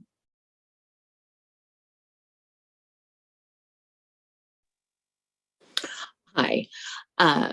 First off, completely unrelated. Sorry. Lucy, I love your hair. Meant to say that earlier. Okay. So I hate that I can't be there in person because people that go in front of me always say what I want to say as well. So I agree with what Camilla has said and I support that. And I second that. I cannot believe that the rest of the council members are not more upset about what's gone on over the last 5 years. Why is that? Probably could be because they got donations. Let's just be honest. They got donations. Even if they don't want to recuse themselves, it is what it is. Even, yeah, I know, Christian, you're saying it's legal. I know, but it's not ethical. So there's that. I'm in shock, and it upsets me because it's like, well, you know, you're at the point that you can't go back to these people that bought these cars and say, you know what, we weren't supposed to give you that $500. We're going to need that back. I mean, at this point, I think that the past administration needs to be sued by the city of Westminster for said monies that were given out when they should not be given out. I said it, and I mean, I'll call them out too. I know you guys are sitting up there and you don't want to be, you know, the people that say these things, but I mean, we're looking at the past city managers. The buck stops at the city manager. I mean, if anything like this has happened, it's that person's fault. Simple as that. Thank God we have a city manager now that isn't as daft, has her stuff together, and, you know, actually is honest, and doesn't do backdoor deals. I'm in shock, and I cannot in good faith say that this city should move forward with this until all of this mess that was the last 5 years is taken care of. And it was a mess, sir, who had talked earlier. The only thing it did was give those people $500. Great. But you know what? Those dealerships could have easily said, you know what, if you're a Westminster resident, we will give you $500 off the ticket price. Oh, hey, that's a lot easier than the city paying out a bunch of money. Just saying. And the fact that now we're looking at doing officially the used as well as leased, when we have no money. I mean, yes, we have some in the fund, but that's not the point. That needs to be used for, you know, actual economic development. Like Christine was saying, this needs to be used on something that is going to bring the city constant income, not taxed income, constant income. I don't know, buy up some land, buy a building, lease it out. That lease, the money comes straight to the city. It's amazing. School district did it. You guys can do it too. I mean, come on. Council members, please do not do this without having way more detailed information, holding the people that did this accountable, because that needs to happen. And I mean, do the due diligence. And please, yes, I know that legally you don't have to, but if you have gotten monies from these dealerships, recuse yourself. It's election season, lady and gents. Recuse yourself. This should not be this should not be a, guess what is it called, pay to play? This should not be one of those scenarios. Do better. That's all.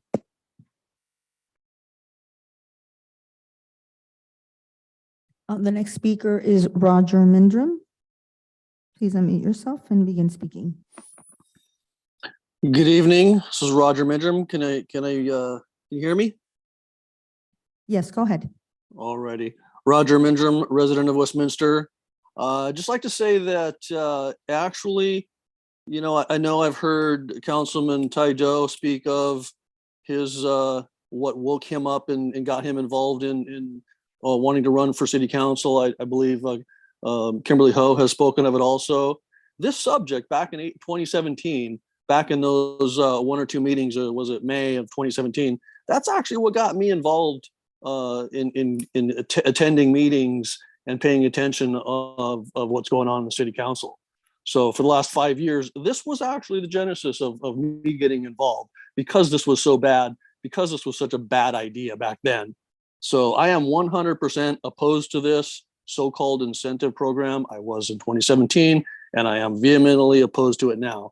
I wholeheartedly agree with everything that Camilla Overbeek had stated. To me, it is. There's a lot of fraudulent activity, and the whole system is wrought for fraud, because it was never specifically specified in writing. And you just heard Ms. Banks say that she was told to pay for a used vehicle. All she had to do, if she's writing a check, is look at the contract. Everybody deals with contracts and policies. So stick to the policy, and obviously it wasn't done. So this to me is a cash cow, a giveaway, a boondoggle, a backroom deal from 2017 between Trita and Tyler Dipp back then. For those of you who claim to be against raising taxes, if you approve this like you did before, if you approve this, you're giving away our taxes.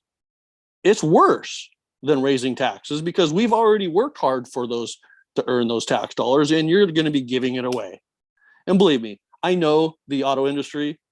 All right. I've worked for auto dealers. My wife worked for an auto dealer. They got plenty of money. They can offer their own incentives. Believe me, they do. And you know they do. So they don't need our hard-earned tax dollars to do this. All right. You're wasting our hard-earned tax dollars by giving it away.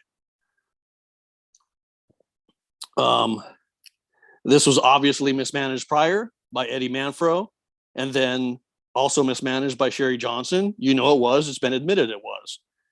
If you do decide to do this, be specific. You know, if you're going to justify this, then why not Harley Davidson's? We do have a Harley Davidson dealer. Why not? I'm thoroughly opposed to this, but why would you exclude motorcycles? You know, they have a choice to go buy motorcycles in Fullerton or Los Angeles or Harbor City or South Orange County. So, you know, but I'm 100% opposed to this. It's wrong financially. It's I find it appalling that the last meeting that Mayor Ta actually said, "Oh, I like this idea. I think it's a good idea," without offering any financial data information of how it's a good idea. There's no return on the dollar. If you took this $1.6 million that was spent, or however much, if you do approve going forward, you'd get more of a return if you purchased land and built a billboard, an electronic billboard, and sold advertising. That would be direct income to the city. This is not. There's no return on our dollar. It's a cash cow boondoggle giveaway. Please vote no. Please vote no. Please vote no. Thank you.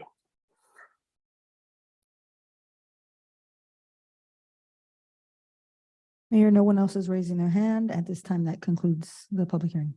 All right.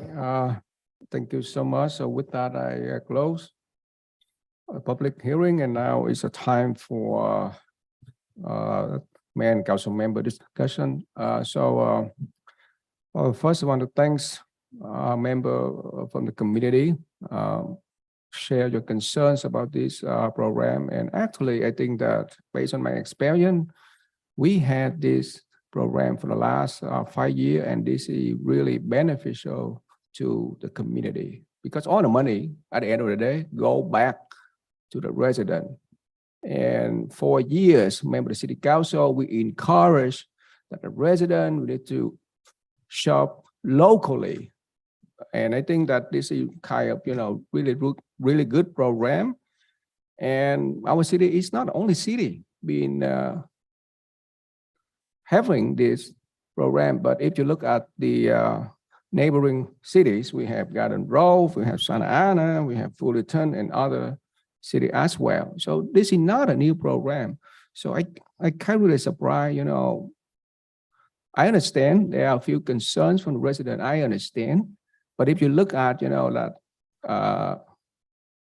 if you look at the meaning of the program, at the end of the day, who got benefit? The resident up in our city.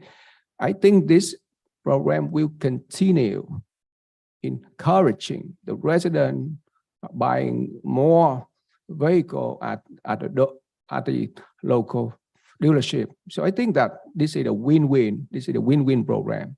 And if the city council, if you want to modify some of the detail, I don't mind, but I think that I believe this is still a really, really good program. This is a win-win for everyone. I have a few things to say. Well, ask a question. Do we have any data as far as like the success of this program as far as generating revenue for the city? Do we have any numbers that say that the previous program in the 5 years that it was implemented, that there was a return for the community as far as revenue? So I don't have that at this point. We have a list of all of the vehicles that were the residents that received rebate and the date that they purchased their vehicle, but we did not gather the purchase price. So we have all of the backup. It's not that it couldn't be done. It's just stacks and stacks, and we can gather it, but I don't have it right now. Yeah, so there's no really, without really doing some deep dive and some cracking of the numbers, we really don't know if there was a return, like with the $500 that was paid out as far, and as far as how much the vehicle sold for, if there was tax there, extra tax there for the city revenue. We don't know that. Not for all vehicles, no. We did do a sample on some of the years. Basically, all these things that came about in the last, as far as the previous program has come into light because we've discovered it as we're going through this. There is some data that we did with a sample on a couple, we did, was it 2021 that we started off with? It was random between 2020 through May of 22 when it ended. But they really don't know. We say there was a good program, but we don't know that because there's no numbers there for us to look at if there is. What it is giving our residents $500 towards the purchase of a new vehicle. That we know it's doing, but we don't know if if the city's actually creating any revenue from that. So isn't that defeats the purpose of economic development, that we're not really developing economics if the city's not getting any money to put back in this fund? I understand that the dealerships here in our city are very important to our city for the revenue that they generate for us, as they are for many other cities, and they're very staple of our community for many, many years. But at the same time, I think we are responsible for protecting the residents' finances, and if we're it's taken us, there's been land sales taking us 6 years to generate what we currently have is 4.5 in that fund, and if this program for the 5 years that is proposed for is going to take 3, so that puts us at 1.5, and then we have all these grand ideas that we have for economic development, but we're depleting that fund and starting us all over again. Like again, I said, I understand the importance of it and the big pictures that the dealerships do bring in revenue for our community, and they provide a lot of jobs for residents. Maybe there are some local residents that work at these dealerships. I understand the importance of these big companies providing jobs, which is important, but at the same time, I think we need to make sure that they were at least breaking even. I mean, I think something that at this point I would say we need to send this back and have staff, look into some things as far as what I would be concerned with is what is our break-even point. So with the $500, we would have to make sure that a vehicle purchase is greater than 50,000 for us to be able to generate where we're at least breaking even. So we need to look at it. One of the things that I would recommend for us to think about is some sort of sliding scale. If this council wants to do this, where residents can earn up to 500, and then have a minimum purchase price for a used vehicle. And if they don't purchase a vehicle that's 50,000 or greater, then they wouldn't receive the 500. They maybe receive 300 if that's something. That's somewhat one other option that we think we need to look at, because we don't want to be paying out more, giving out money more than we're receiving back when we're depleting ourselves. I just think right now, again, there's been comments.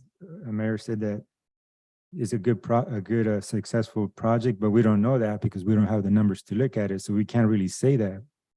We can't say it was successful because we don't have any numbers to back it up. But we have to look at our current state we we're in right now. We are not in a very good financial situation, and it's taking it this long to build up that fund at 4.5. And we have all these grand ideas, which are great ideas and thank you, city manager, because we're trying to think out of the box and, move forward and have ideas that really haven't been, at least I haven't heard them in the past administration. But we have a responsibility to our residents to make sure that we protect that fund for them, and we have something to build on. We have a great economic development need in the city. There's so many cities around us that are doing a lot better than we are, and we need to make sure that we are in this position to grow.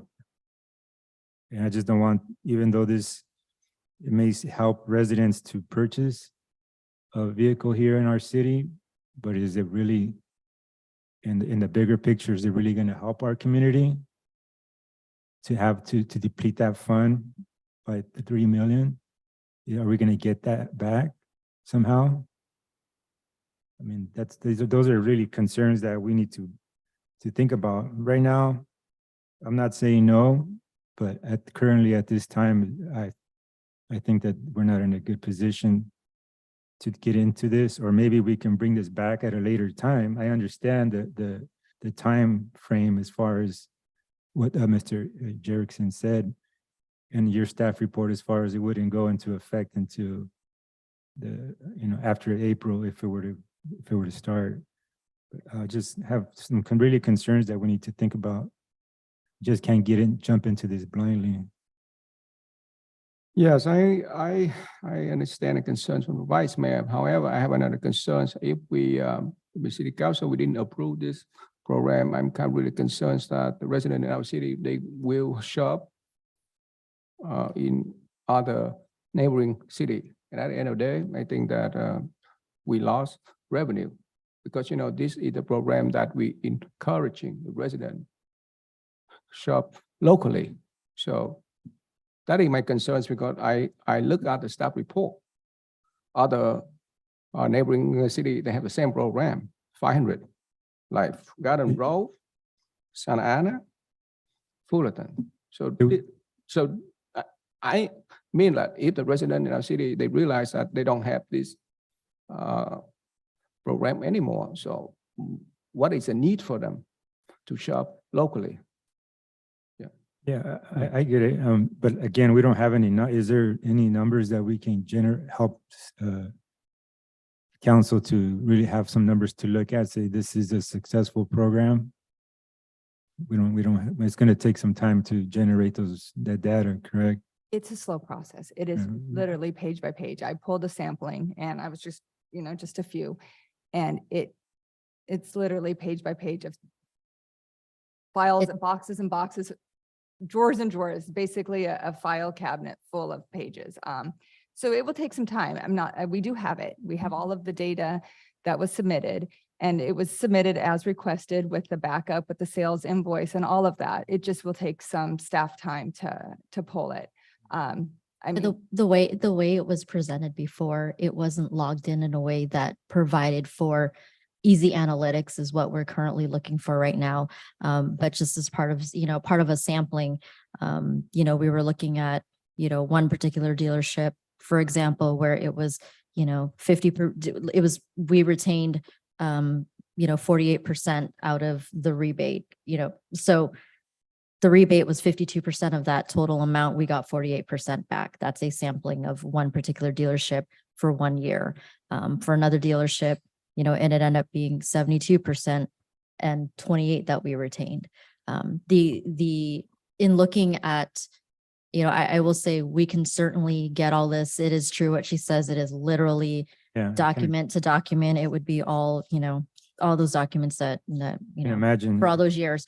So it is a, again, it goes back to lack of big picture visioning back then, that we would need this data again. The other side of that too is, even if we're looking at the vehicle sales, and this is something I mentioned at the last meeting, you can't, unless you're tracking a vehicle sale from the point of sale to like every time they go to the dealership for like a service or to buy parts, unless you're tracking that, you won't be able to see the full amount. But I will say, dealerships, they send their 20%, 10% off on your, your next oil change, and people come back.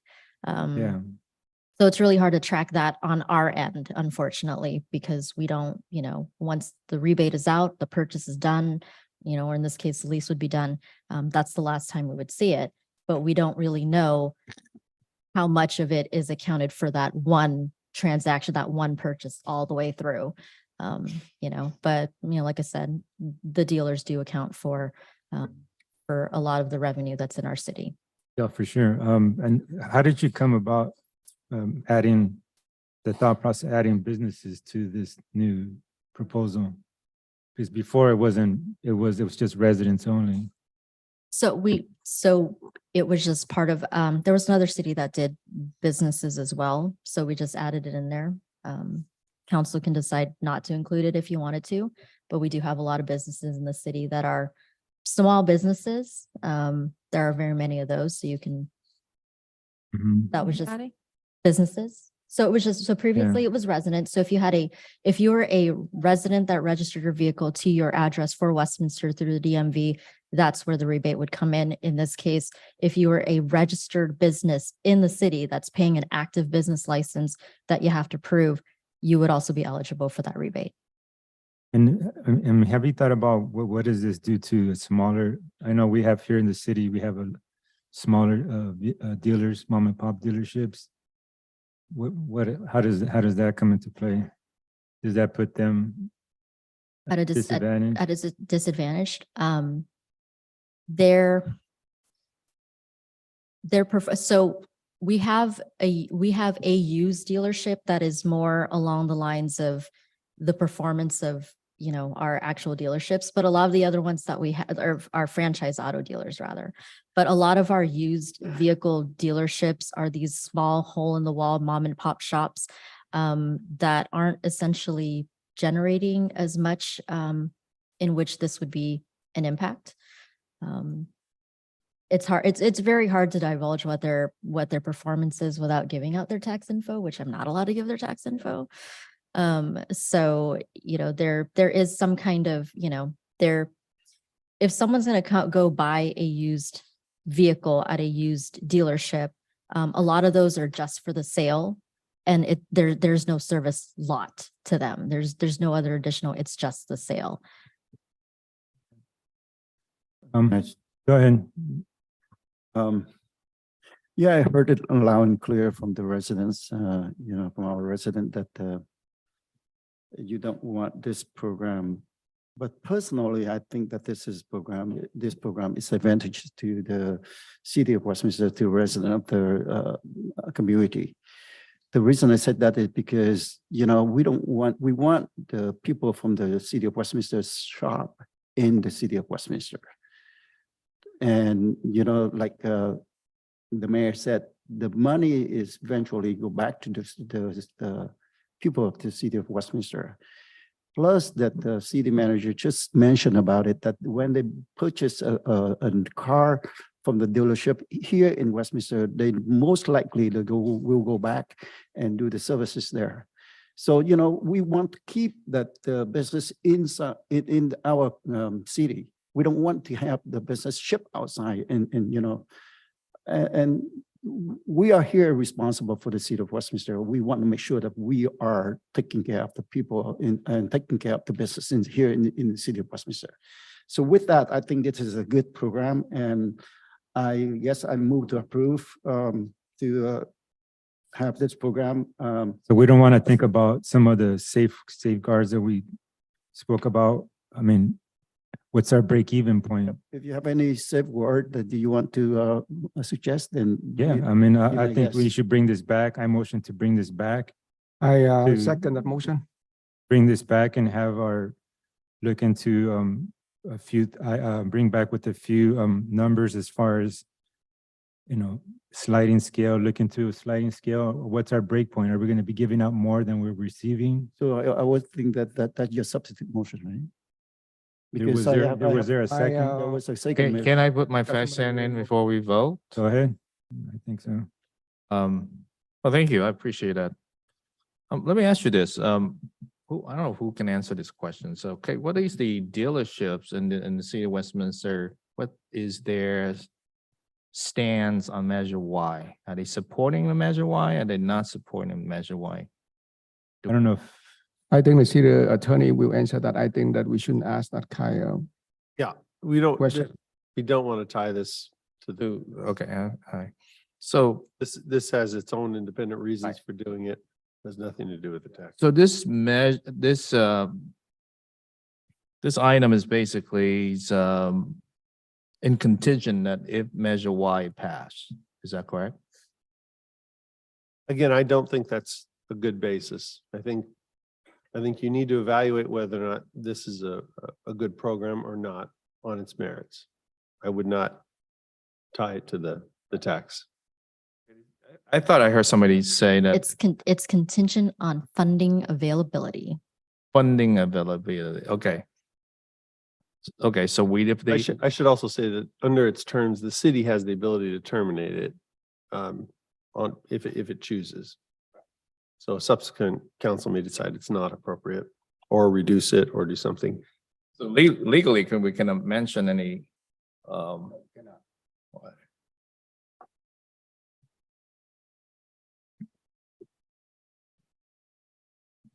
so I still don't understand, you know, if we want to continue to keep the higher tax rates, and we don't do anything to incentivize to help the resident to keep everything in Westminster's.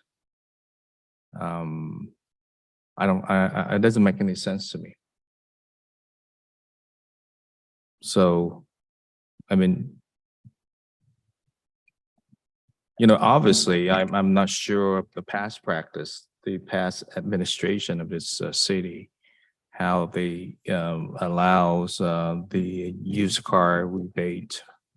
But I'm sure that will not happen in the future. So, if we continue to have higher tax rates, I think it should logically we should keep give the resident incentive to shop in Westminster, because it's a trickle-down effect. I mean, if the dealership, I mean, if a resident purchase vehicle within the city, they're going to bring, most likely going to go back there and buy parts and have vehicle services.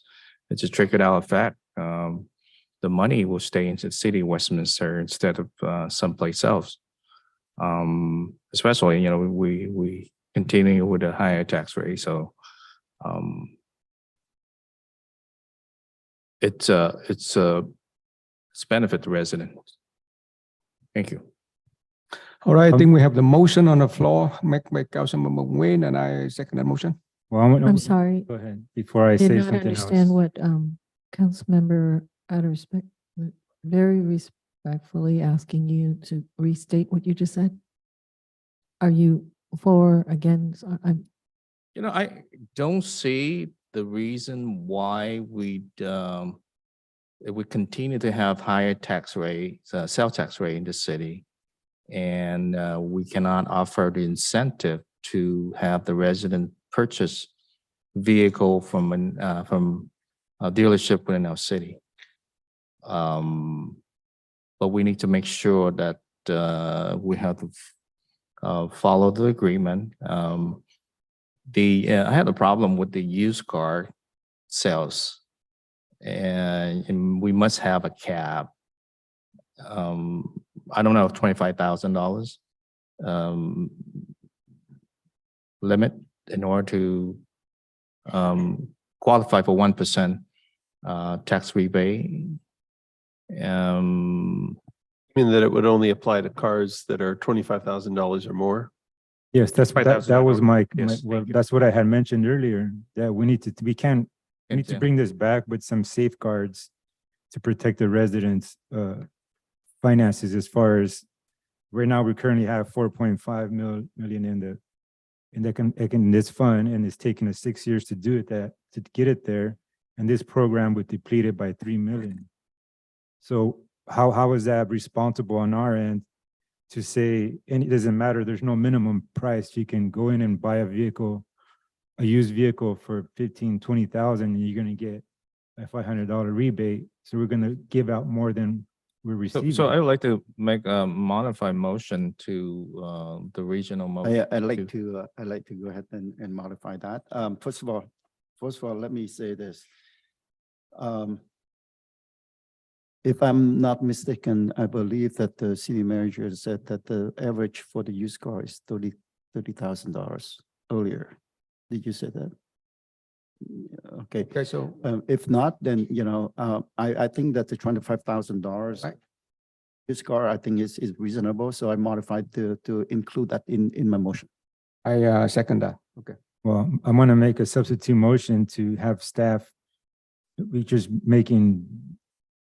blindly making motions here that we have no numbers on.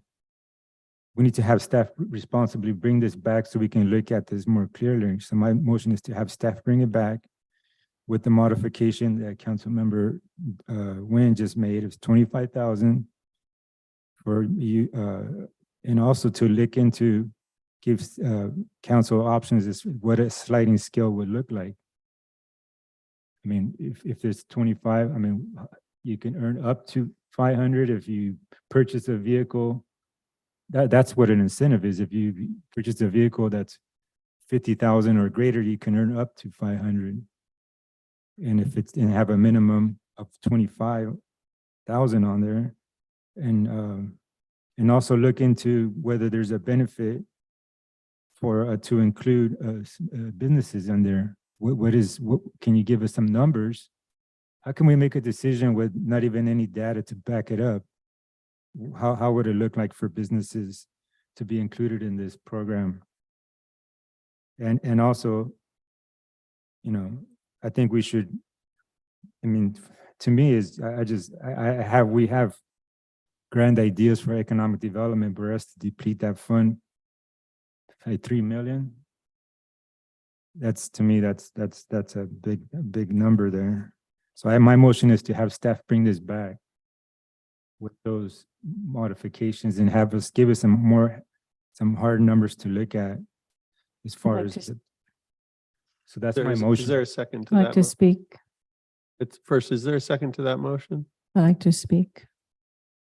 You can. I just want to see if there's a second to it, though. It doesn't look as though Maybe. there is. Okay. I'd like to speak. All right. Go ahead. Okay, I haven't had my chance, so, okay. So maybe I'm listening to everybody and I just think I'd like to offer a different, a different perspective. I'm not saying that this perspective is for or against, but I think it's kind of a combination. And then after that, I can give you I'll make you listen to me first. Okay, so first of all, okay, so in regards to, I like to look at, I saw and I heard the specific numbers in terms of the price of a new car and the average price of a used car, et cetera. And I know no one touched on the lease car, but if I may offer you my 2 cents is that, you know, I think I like everybody, I look at the relativity of the whole program. I like to look at the entire income that our 4 dealerships bring in. Okay, and when I say income, that would be tax-wise. And without revealing, I know that Mr. Sakerson has given me a number in his email, and I did not ask if I could reveal, but what I would do is I will take the general fund, okay, of roughly what Ms. City Manager would say 60, 65 million, 68. Okay, so I'll redo my math. Thank you. Sorry about that. 68. So that'll be roughly 19,720. So I'm going to say 20 million. So $20 million. I know that I don't just want to offer you guys a perspective, and this is how I look at it, is that $20 million going into another pocket. So I know that one of us is looking at, hey, you know, our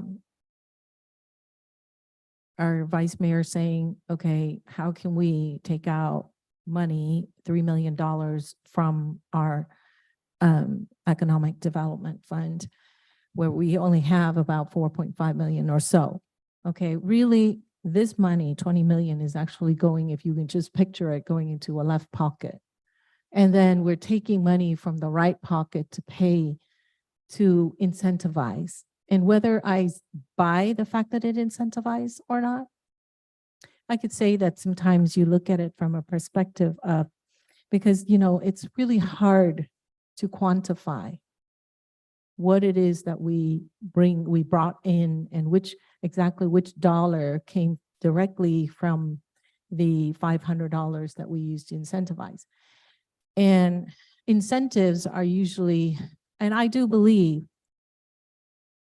and I know because I do retail, and I know I see customers, and I teach my staff, and I said incentives should be known to the customer before they even walk in. I doubt if they know about this program before they walk in. So I don't really buy the fact that it really brings incentive. I believe that it just kind of like, okay, they bought it, and then here you go, you know, you stuff it in their bag, or, you know, here's $500. So they were there to buy the car anyway. But here's what I think, is that the success, as we clearly see it, is that the 4 dealerships bring in $20 million a year. So you times that by 5, and that is what? $1 billion. Okay, $1 billion. So then we're taking out $3 million. I'm sorry, 100 million. Thank you. I told you to do the math for me. $100 million. And so we're taking up, so they bring in $100 million. We're taking out $3 million to give back to this program. Now, I do believe, though, that the $500 actually delight the customers. I do believe that. And they come back for other things. So that actually is value. So sometimes you don't look at it and you go, how much is that we actually, it's going to be hard for you to find out what you actually benefit in terms of money, but that delightfulness actually bring back the customer. So I do believe there is value there in the program. So it's just like cutting coupons. You know what I'm saying? So sometimes you really don't need the money, but hey, it's really delightful. Somebody offers you a coupon at the counter, and then, you know, put a smile on your face, you come back. So I'm just saying that I could tear this program apart and say, okay, let's do a sliding scale. And I'm not saying that that's not a good idea, but in the interest of keeping accounting simple. And I think we should just, and another thing is that I don't know about $50,000 for used car. So I don't know about that number, but I believe my city manager over here is saying like the number is probably about 32,000, which is higher than before, but it's definitely not 50,000. So that number needs to come down. So if I were to be in support of this today, then I would just support the program the way it was, just new cars. But if we were to bring it back and so that we can do some thorough math, computations, bring it back so that we're not sitting here from the dais deciding something this important. And the other thing is that, so I'm not saying that I'm definitely, I like the program. I do see that it's important because it brings in 29% of our total revenue. Our revenue went up to $68 million. So, and then here's another thing that we want to look at is that the availability of the money. So I know that we can't say contingent upon measure Y passing, but we need to also know whether or not we have money. So we're not actually thinking about taking from economic development funds with only 4.5 million. So I know exactly what we use economic funds for. And I'd like to see more money in there, but there isn't. So I do believe that we will have the income for it. We do need to support our 4 dealerships. Because of just look at, I want you to understand that from day one, I did not advocate for our town to have like, I know that you bring in big tickets items, but I didn't want to turn our city to be so dependent on dealerships, automobile dealerships, because for fear that in bad times, we will have a situation like Detroit. And so that's why I'm like, but we do have 4 and they do bring in money. And it is going into a different pocket. And we take the incentive program out of whatever pocket we don't know yet.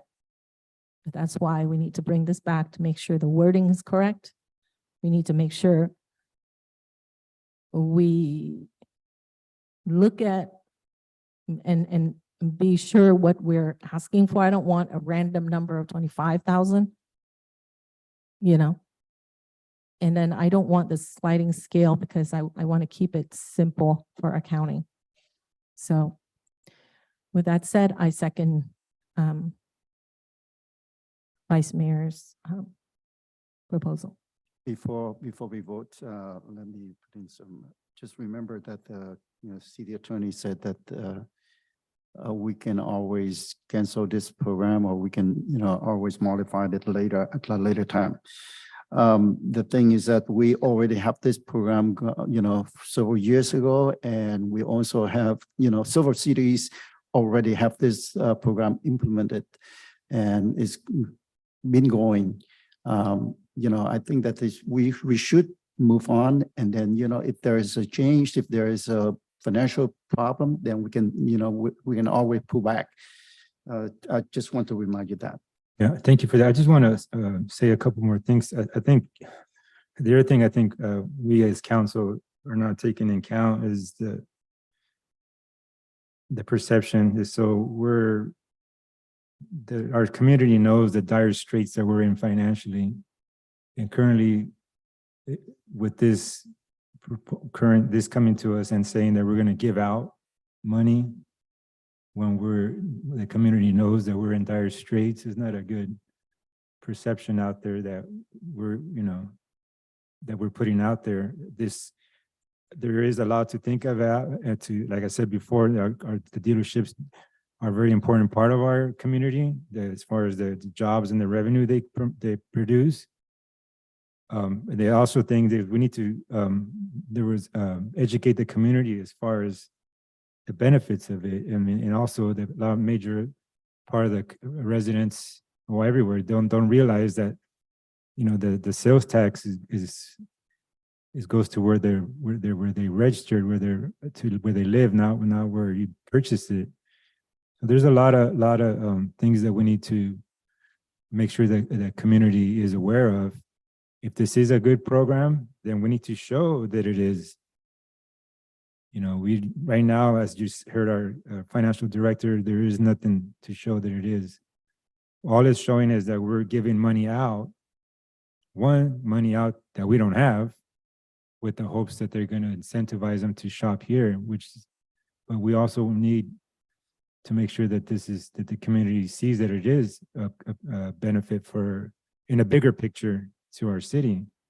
But right now, I think we have it's best to send it back and have our staff bring with some info about those points that we made, so the community can really read more about it, get educated, and also for us to get educated on it as well. Really have some numbers to look at. So that's why my motion was to bring it back. All right, so we have the 62 motion and second for the 62 motion on the floor. Thank you, Mayor. And that motion was made by Vice Mayor Monzo, seconded by Council Member O, and that is to bring this item back with points as previously stated by Vice Mayor and as he directed staff. With that, Council Member Doe. Okay, so the motion is to bring it back, right? Yeah.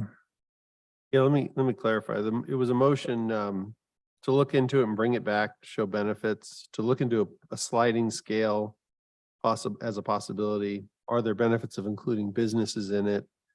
And possibly a $25,000 limitation. And the second had mentioned possibly limiting it to new cars only, although that wasn't in the original motion. Yeah, I amend my motion to include that as well. To include. Only apply to new cars. What was the council direction in the last meeting that we discussing about this issue? To bring it back for the hearing, which is what we're doing right now. Okay, and the staff report had to include what? Did the council Sure. specify exactly what we asked? I don't think so. Did the staff to No, bring to back? basically just bring it back. We gave a baseline of the original program, but also looked at other cities, which was part of that direction. Looking at other cities to see what they did, which we provided that in this report. But as you know, per the economic development subsidy report, there were very specific things that we're supposed to provide for tonight. So I might just go through that. So basically the beneficiaries of the economic development subsidy, start and end dates of this, a description of what it would be, obligations of the participating dealers, which we didn't really discuss tonight, what those obligations are. A statement of the public purposes, which talks about the program itself and how it's consistent with economic development goals with the city, the projected tax revenue, and then the number of jobs by broken down or full-time, part-time, temporary positions, but it's 402 jobs that these 4 dealers affect. But any one of those points, if you want to divulge or dive into any of those, that's pretty much what's required in this report. Okay, thank you. No.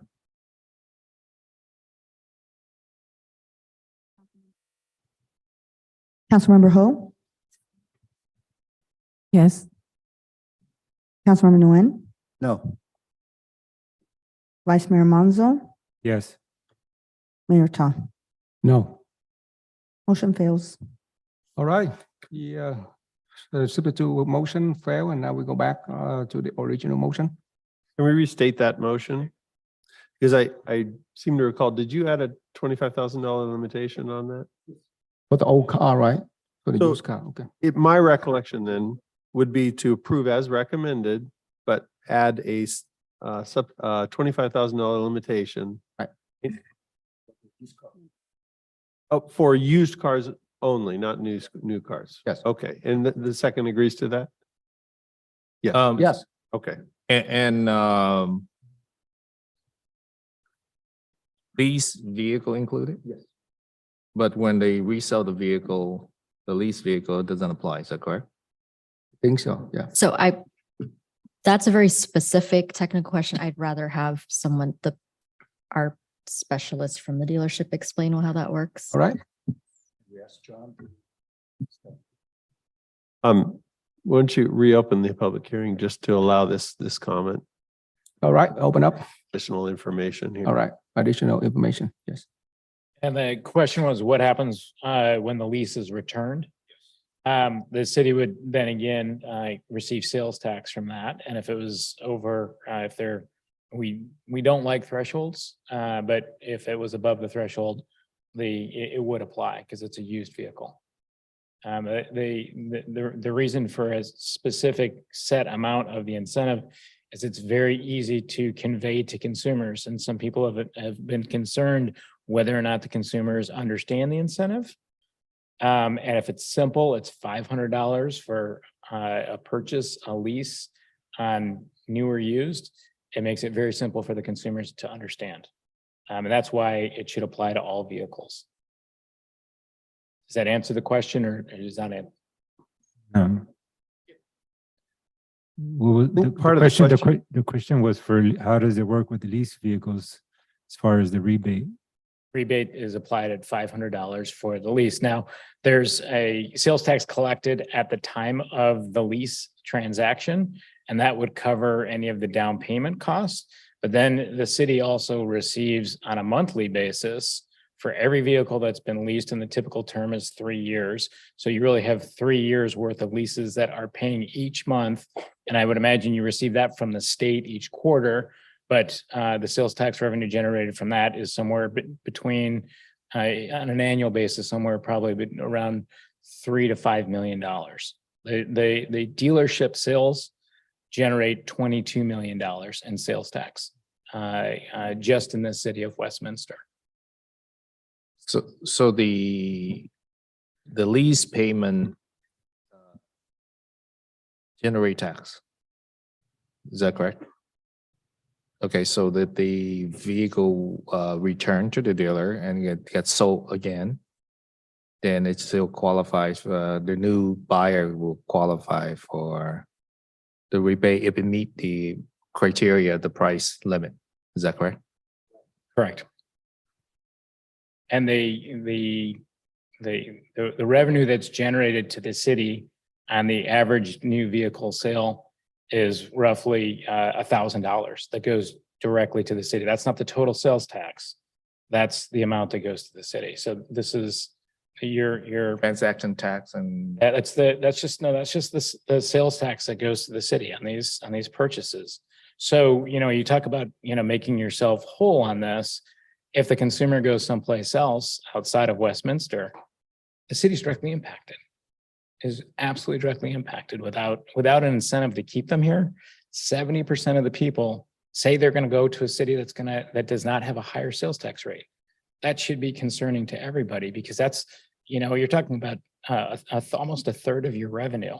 If that disappears or lessens, that's a challenge for the whole community. That's the benefit to the of the program and to the city and the community. If the Westminster residents go outside the city to purchase a vehicle, aren't they're taxed on where they live, not where they purchase? Correct, but 1% of that stays in the city where they purchased it.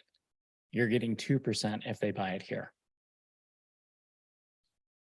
But most people do not understand They that don't know that. concept, right? I mean, if they, No, they and they if- believe that they go to a low sales tax city to purchase a vehicle, they do not know that they got taxed where they live. Absolutely correct. So if you're going to buy a Toyota and you know that the sales tax, you're a resident of Westminster, you're very aware that it's a higher sales tax right here, you're going to go shop over in Huntington Beach. And that is a significant challenge. And, you know, trying to educate the consumers on how the sales tax process works is an impossible task. Only 33% of consumers understand that it's based on where you live and not where you buy. Because if you think about our most common purchases at a CVS, it's, you know, it's just, it's what it is in that city.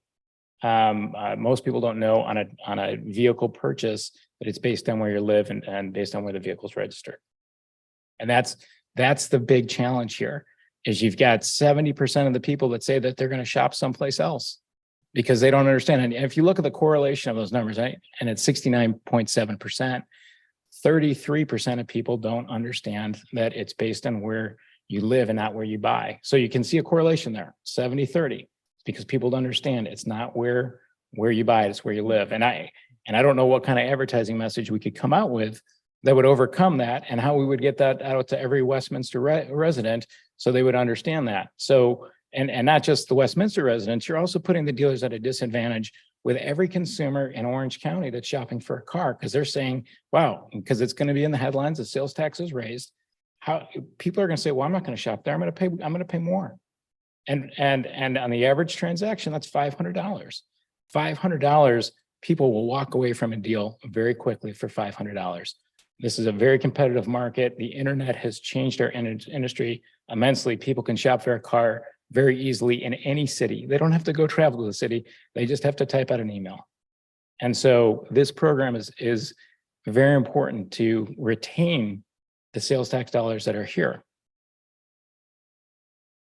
Where are we compared to other surrounding cities as far as our tax rate? Is that from what I understood, we're still on the low end, correct? Even with the current SS in place.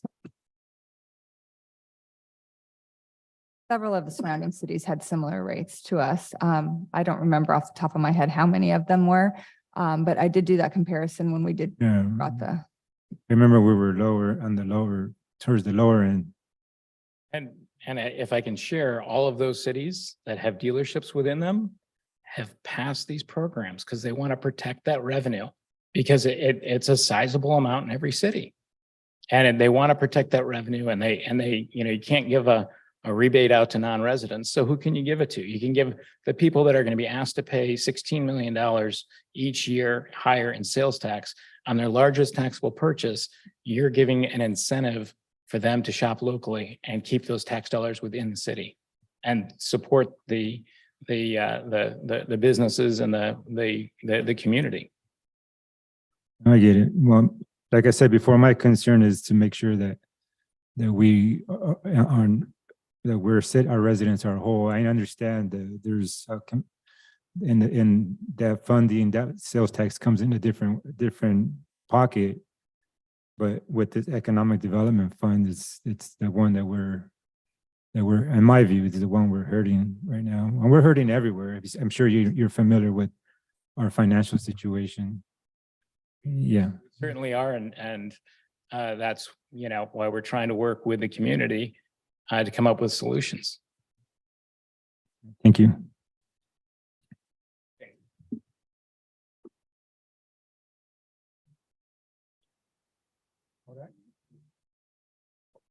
So I'm just concerned that oh yeah. okay. So those Okay. Yeah, I'm just concerned that we're making this big decision without even, there's still a lot of information that clearly by the discussion that we're having up here, that there's still a lot of unknowns, and we're just jumping. To me, that's not very fiscally responsible of us to be diving into something like this when there's still so many questions that we don't even know. It's just, I just don't think it's responsible. right. So I think that we have the motion on the floor. Motion is second on the floor. Yes. Thank you, Mayor. That motion was made by Councilmember Nguyen, seconded by Mayor Ta, and that was to include an amendment and to approve the program as presented, which includes, if I may read from the item here, to consider the program terms and participation agreement and provide direction regarding approval and implementation of the program to include the item for the minimum of 25,000 for the used cars only. Let's see, the implementation of the vehicle incentive program in the amount not to exceed 600,000 annually for 5 years. Authorize a one-time budget adjustment of $10,000 for the administration of the program and $82,000 for the rebates for the period April 1st through June 30th, 2023 from account number 11501-44020, and authorize the city manager or designee to execute participation agreements, including any minor modifications as appropriate and any other pertinent documents as necessary. And if I could, just at the end of that last sentence, in a form approved by the city attorney, I would ask that you'd add. All right. It's good. Right.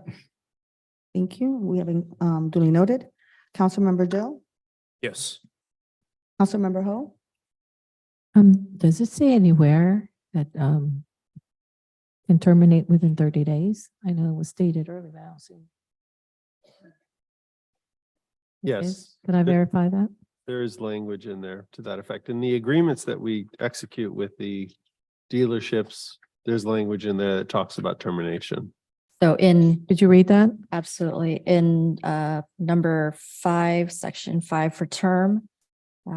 This agreement shall commence on April 1st, 2023, contingent on availability of funds, and shall continue for a 5-year period unless extended or earlier terminated by action of the city council. The dealership may terminate its participating in the program by providing the city 30-day written notice to the city of Westminster. So the language there, unless it's extended or earlier terminated by action of the city council, gives the council the right to terminate. The 30 days is for the dealership to terminate it. The council, by its action, could terminate it anytime. There's nothing in there as far as you can be evaluated after 5 years? That's a requirement of over. state law. At minimum, it needs to be done every 5 years. It could be done more often. So we're gonna wait for the whole first 5-year term to evaluate it? No, so Why wouldn't we evaluate it in like in the middle of the term? you can evaluate it annually. You Sure. can evaluate it. So part of so going back to the way this was done before versus the way we envision it's going to be done now, as far as being transparent and tracking and record keeping on how the program is going to be. We would obviously, all these concerns that we had about tracking and making sure, the amounts and auditing, the vehicles, if they really were eligible for rebates and stuff.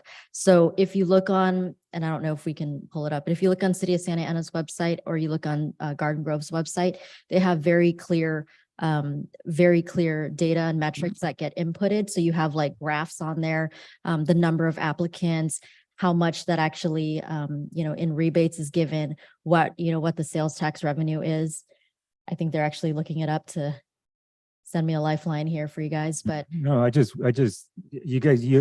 really concerned that what we're telling their community, there's been a lot of talk, especially now during campaign season, as far as being our financials being irresponsibly, irresponsible spending, and that we need to crack down on this. And here we are making a decision with, it looks like just observing what's going on up here blindly. And here we're trying to say that we're trying to crack down and clean up City Hall, and you don't want to support a tax measure because the city mismanagement of funds and all these things. What are we doing? I think we need to do a better job. We need to do a better job. We need to do a better job to be as transparent as can possible. The previous proposal was an utter failure.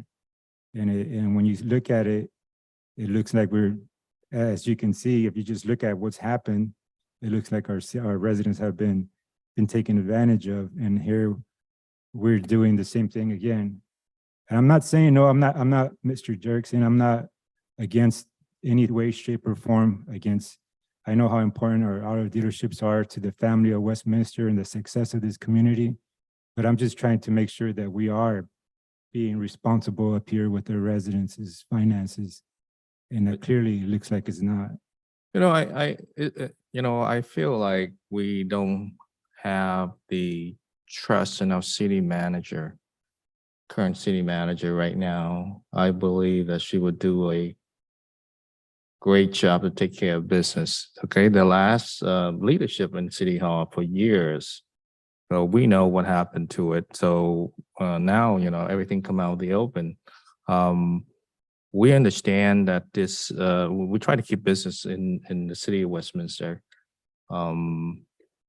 especially with the higher tax rate. So let's just give the resident of incentive to buy and purchase in Westminster. And I fully have confidence in our leadership in City Hall and the team that we have.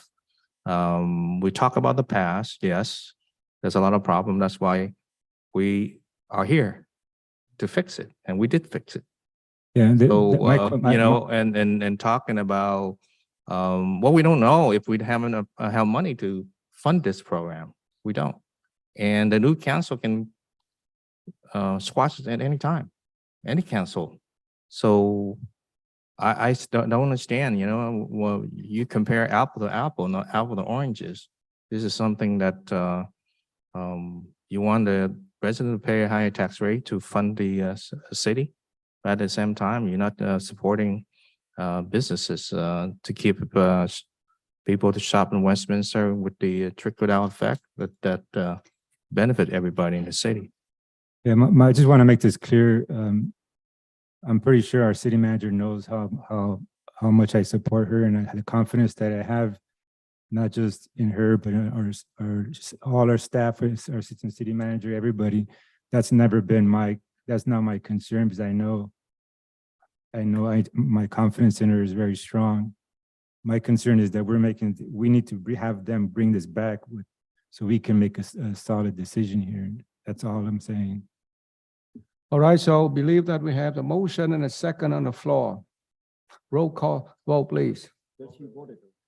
Councilmember Ho.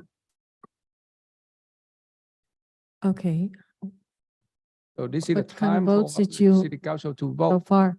Yes. Councilmember Doe voted yes, and then we were waiting for your vote, and Yes. you had the question about the terms to discontinue the Okay, contract. this is the time to vote, please. Yeah, I hear you. Okay. So from what I heard, and I verified, that we could bring this back and cancel at any time, correct? Correct. I'm asking city attorney, please. Yes. Okay. So, I do see 29%, 30% of our revenue is a huge number, and it is a huge amount. Okay. And the only thing I am concerned with, I know that I'd like to continue with this program, and I'm bringing it down from 50,000 down to 25,000 for the used cars. I'm comfortable with, especially when our city manager said the average used car is about 32,000 these days, roughly. But it's more than 25,000, so I'm comfortable with that number. The only thing I am very adamant about would be the process. So when you bring this back, or whatever, is it for the final blessing or something? I mean, are you gonna bring this back? Or No, at this point, this is approval of the program. approval of the program? Again, You can tell us what you want. the program itself won't start till April 1st based on what's presented. Yeah, but I still want to see the process, because last time we botched up the process, and as a result, we lost some money. So this time, where and when can I order the process to be looked at, or? Okay, city council, I would like the city attorney to repeat the motion again, and the city council, we have to vote based on what we have in the motion. As I understand the motion, it's a motion to approve as recommended in the staff report, but that the program would only apply, with respect to used cars, it would only apply to cars that are $25,000 or more. And there was an addition at the end of paragraph D in a form approved by the city attorney. Was there anything else I'm missing? All right, so I call for the vote. Second that. Come back to me. Councilmember Ho? Come back to me. Skip me, come back to me. Oh, got it. Councilmember Nguyen, Yes. Vice Mayor Manzo, Again, you've heard my concerns and I'm not saying no, it's just that currently I don't understand what is the rush with this. What's the hurry? So currently for today, for this proposal and this motion, my motion is no. Mayor Ta, Yes. Councilmember Ho? Yeah, I was just trying to process. This is important. And I was trying to understand what Council Vice Mayor Manzo was adamant about. And I feel that I'm trying to justify to myself as well and letting everybody know that the $20 million in revenue, that represents about 30% of our revenue, which is important, $3 million. And if we don't have the money, we're able to cancel. So that is correct. Yes. Okay. So I'm going to vote yes.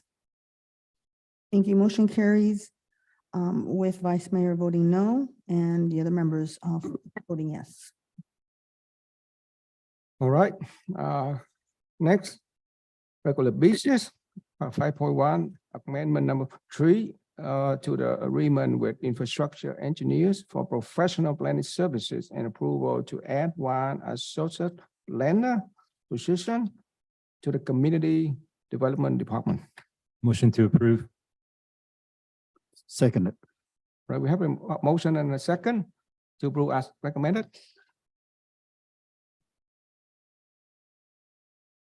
I believe that motion was made by Councilmember Doe. Is that correct? No, Vice Mayor. Vice Oh, Mayor. thank you. Vice Mayor Manzo and the second made by Councilmember Nguyen. Thank you. And that is to approve amendment number 3 to the agreement with infrastructure engineers for in-house staffing and planning services through the end of the current fiscal year in an amount not to exceed $150,000 and amend and increase the budget by $150,000 in the contractual account for the Community Development Department Planning Division, account number 61050-43090, and authorize the addition of one full-time associate planner to Community Development Department. Councilmember Doe, Yes. Councilmember Ho, Yes. Councilmember Nguyen, Yes. Vice Mayor Manzo, Yes. Mayor Ta, Yes, motion carries 5-0. thank you. Item 5.2, award contract for the citywide overlay 22 to 23. Move to approve. Second. Right, we have a motion and a second to approve as recommended. Thank you, Mayor. That motion was made by Councilmember Ho, seconded by Vice Mayor Manzo. That's to approve the award of contract to the lowest and responsible bidder in the amount of $1,166,762.80 to COP Contracting, Inc., and that all other bids be rejected and authorize a 10% contingency in the amount of $116,676.28 for potential change orders and authorize the city manager to execute the contract on behalf of the city. Councilmember Doe? Yes. Thank you. Councilmember Ho?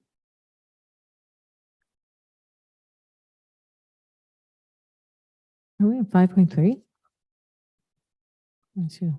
5.2, Yes. Yes. Thank you. Councilmember Nguyen? Yes. Vice Mayor Manzo? Yes. Mayor Ta? yes, Motion carries, Mayor, 5-0. thank you. Item 5.3, American Rescue Plan Act of 2021 revised funding proposal.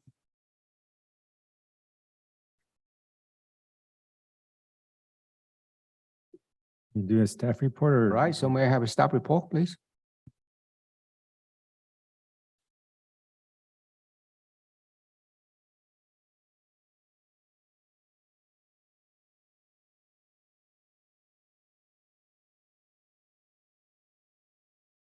Thank you. Honorable Mayor, Vice Mayor, and members of the City Council. This item is the next step in our review of the funding proposals for the use of the monies allocated to the city by the American Rescue Plan Act of 2021, also known as ARPA. In terms of background, the purpose for the program was to assist local governments to turn the tide on the pandemic, to address the economic impacts of the pandemic, and to lay a foundation for a strong and equitable recovery from the pandemic.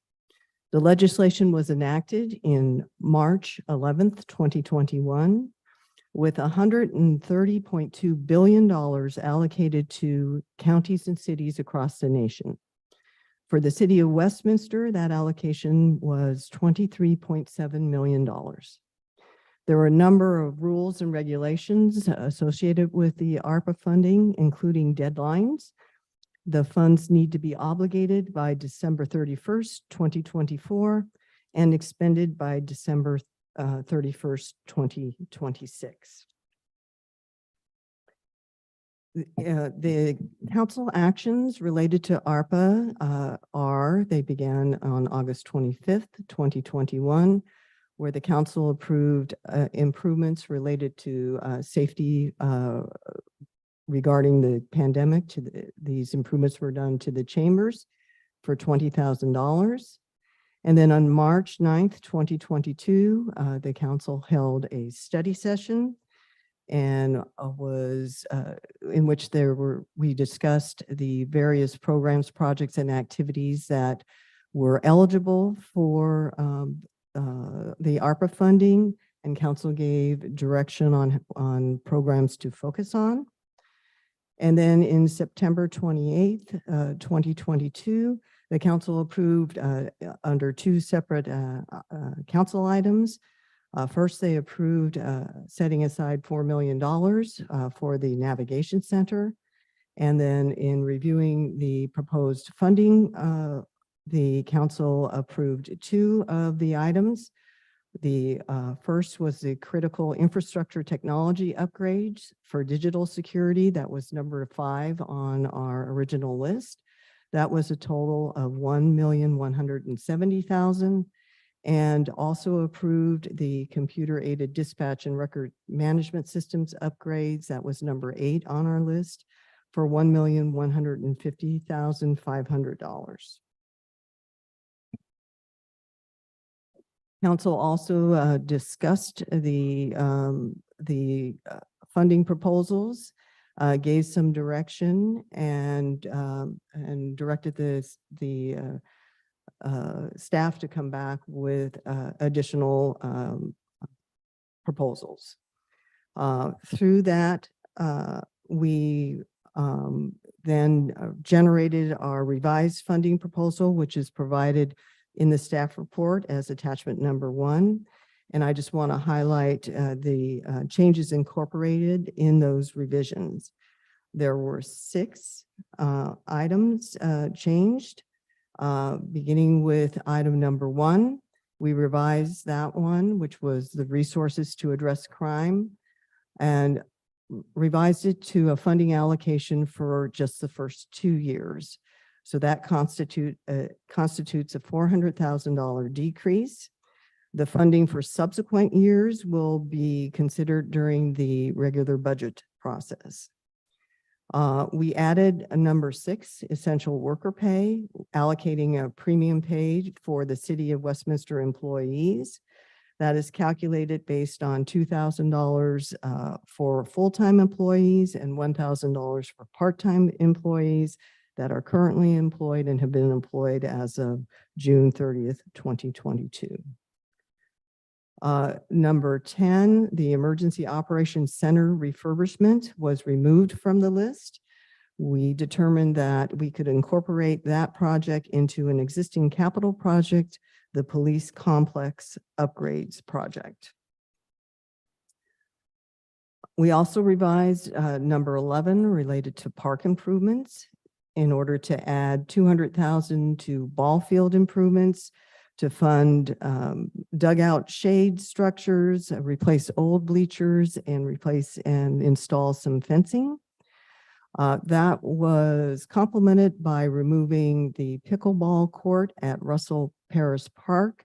So those were equal, they offset each other. So there was no cost change in the total for that project. We also revised number 17, the customer service software contract, to reflect a funding allocation for only the first year. That resulted in $175,000 decrease. That reflects funding for just the first year, and also this project will be one of those that's considered during the regular budget process. And then the last one was to revise number 19, the Be Well Community Outreach Services contract, to reflect a reduction during the final 2 years of the funding. This was done recognizing that the structure and costs of this program or contract will be changing when the Central Cities Navigation Center is in full operation. So these changes, the total fiscal impact of these changes are outlined in the attachment number 2, and resulted in a unallocated balance of $350,000. And before I walk through the attachment 1, I do want to spend a little time talking about a couple of the questions that came up during the council deliberations on this item in September. The first was a discussion about our proposal for the affordable housing development project. That was number 20. The question was what other city resources might be combined with the ARPA funding in order to support an affordable housing development project. So the funding sources that are available are the CDBG funds, which is just under $1.3 million. Their home funds, just under $2 million. And the proposed ARPA allocation of just under $3 million. So the total amount that would be available is $6,258,170. And upon approval by the council of the ARPA funding amount, we will be issuing a RFP to look for a nonprofit partner for an affordable housing project. A second question that we discussed that was discussed at the September meeting was a question about whether there were a facade improvement program, and specifically it was discussed about the Willow Springdale area, if that ARPA regulations would allow that. We did some research and we discovered that the ARPA regulations state that the use of funds for commercial property rehabilitation, storefront improvements, or facade improvements are only eligible for businesses that are located within a qualified census tract. The map on the screen shows for the city of Westminster, the qualified census tracts that are in the blue color, and the Willow Springdale area is in the kind of orangey color.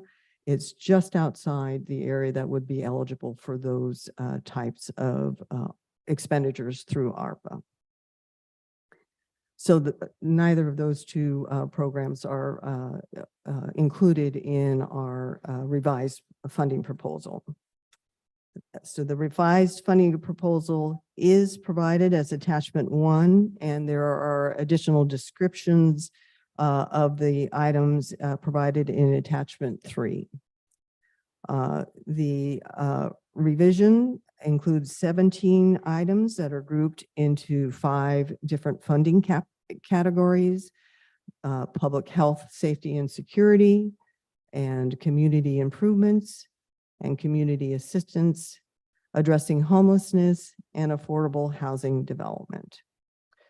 I'm going to walk through what is included in attachment 1, and on the screen, I've highlighted in with the green writing, those items that are contain changes from the proposal that we provided in September. Number one is the resources to address crime increases due to the pandemic. As I mentioned, this now reflects 2 years of funding at $200,000 annually. Second was the additional dispatcher position that was proposed as 1 year of funding at $125,000, and this is another item that would be considered at the annual budget discussion. The third is the emergency operations consultant contract. This is a contract that annually costs about $82,000. The proposed allocation from ARPA is just at 75% of that for the first year and reduces 25% per year for the 4 years. So the total is $123,840. Number four is the online portal for safety training at $150,000 to provide a safe option for these mandatory trainings. Number five was one of the ones that the council approved on this September meeting for the technology upgrades. Number six is the essential worker pay at $525,000. As I mentioned, that's calculated at $2,000 for full-time employees and $1,000 for part-time employees.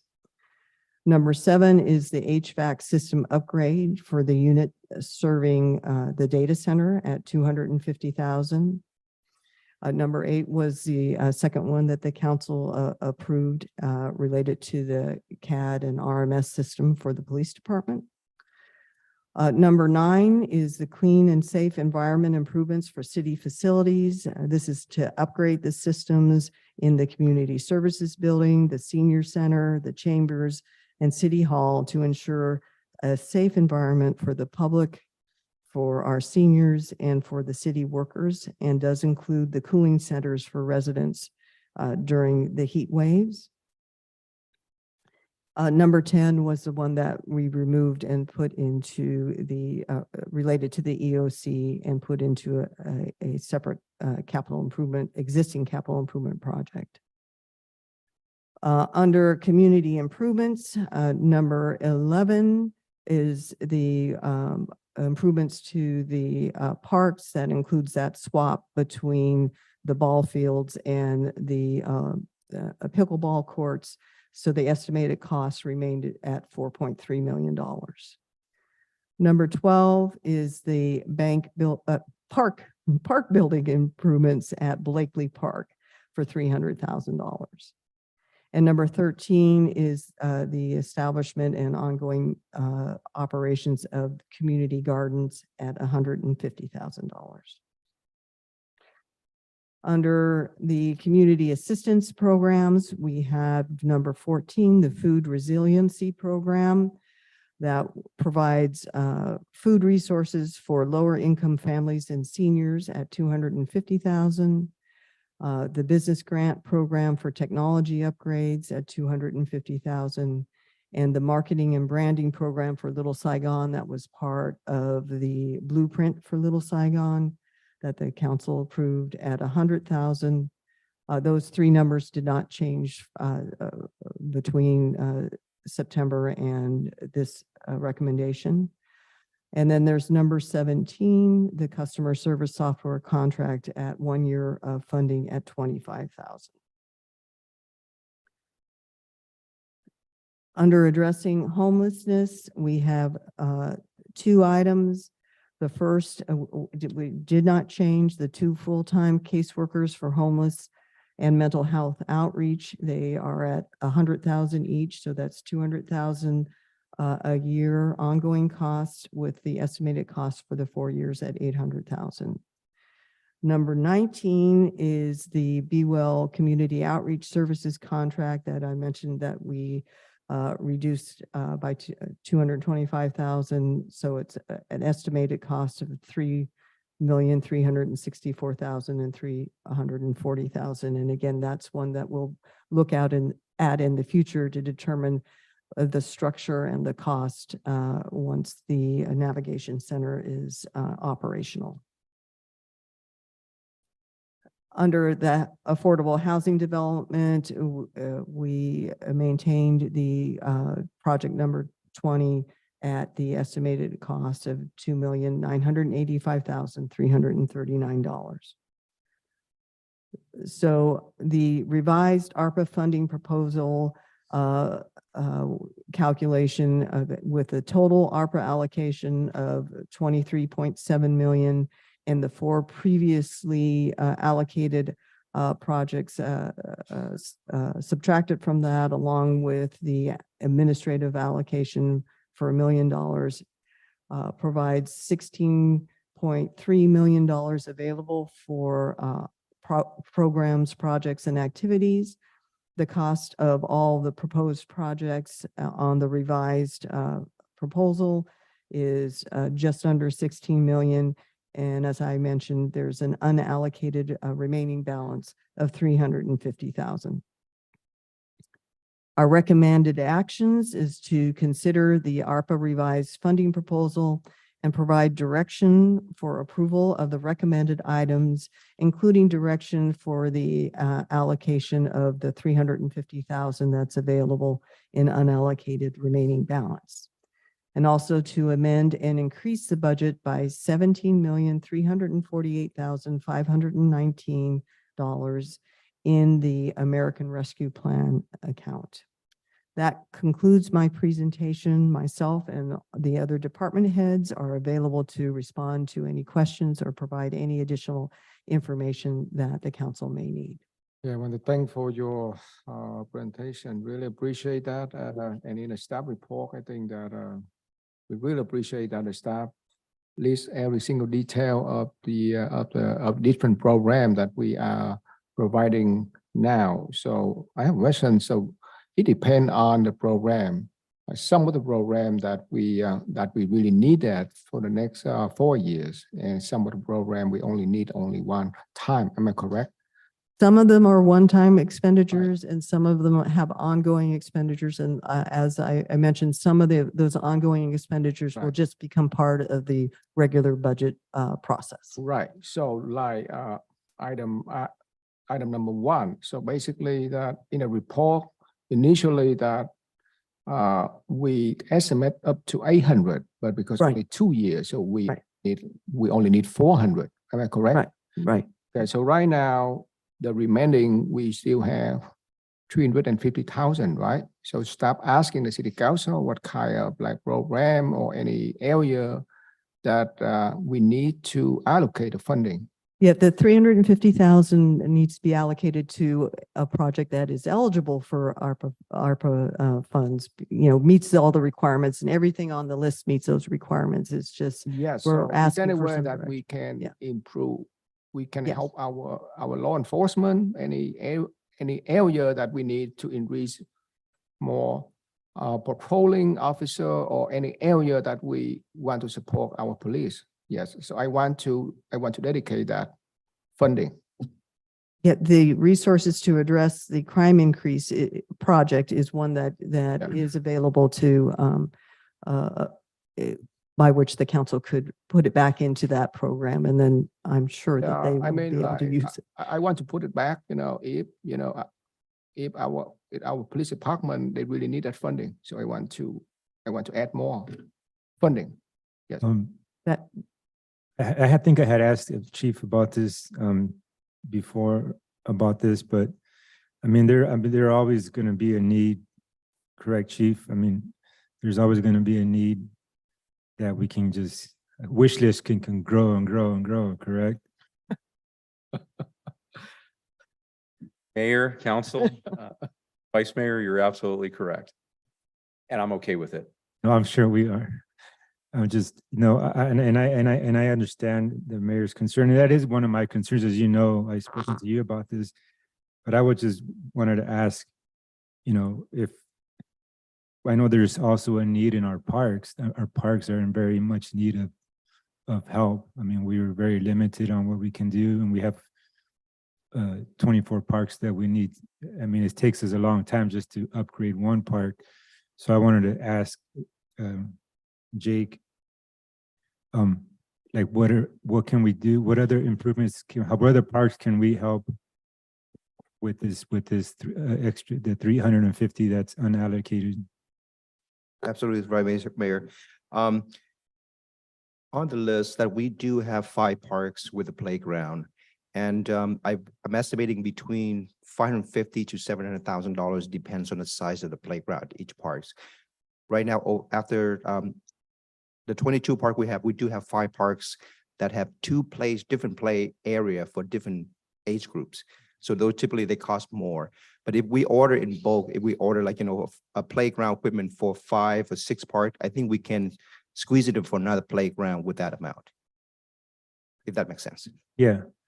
Yeah, I mean, I don't know how council feels about this, but I mean, to me, that's something that it's a one-time that we can really do something for our community, for our children to play in, that take advantage and really help to upgrade our parks. I think we need to take advantage of that. I think that is an important topic also, Mayor, but I think that for the community, I think that would kind of go a lot further. And we also, I mean, obviously we all support and we know how the importance of that we can help our police department with having tools, more tools or upgrade tools, I should say. But I know there's many needs. I just don't know which ones. I think that parks would really hit home with the community.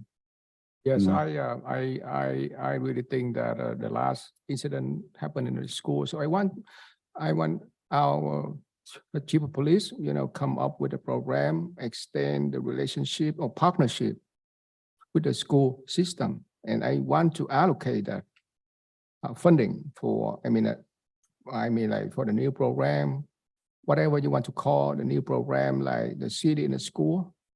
Yes. I'd like to express my point of view.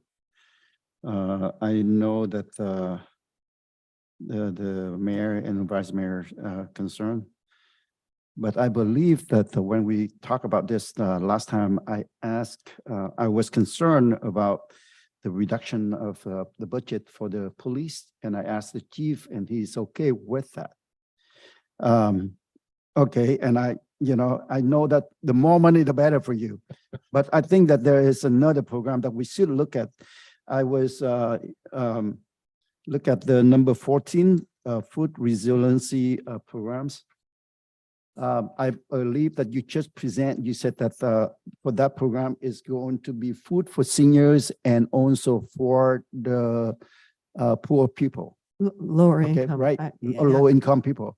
So with the $250,000 that you are going to provide food for the seniors and also for the needy people, I don't know whether it's, we should increase that number.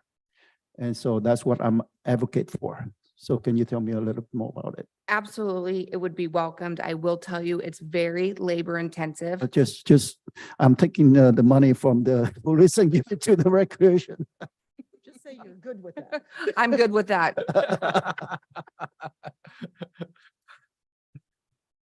Okay, go ahead. Thank you. Yes, no, we can definitely allocate more to food resiliency programs, whether it's gift cards, food boxes.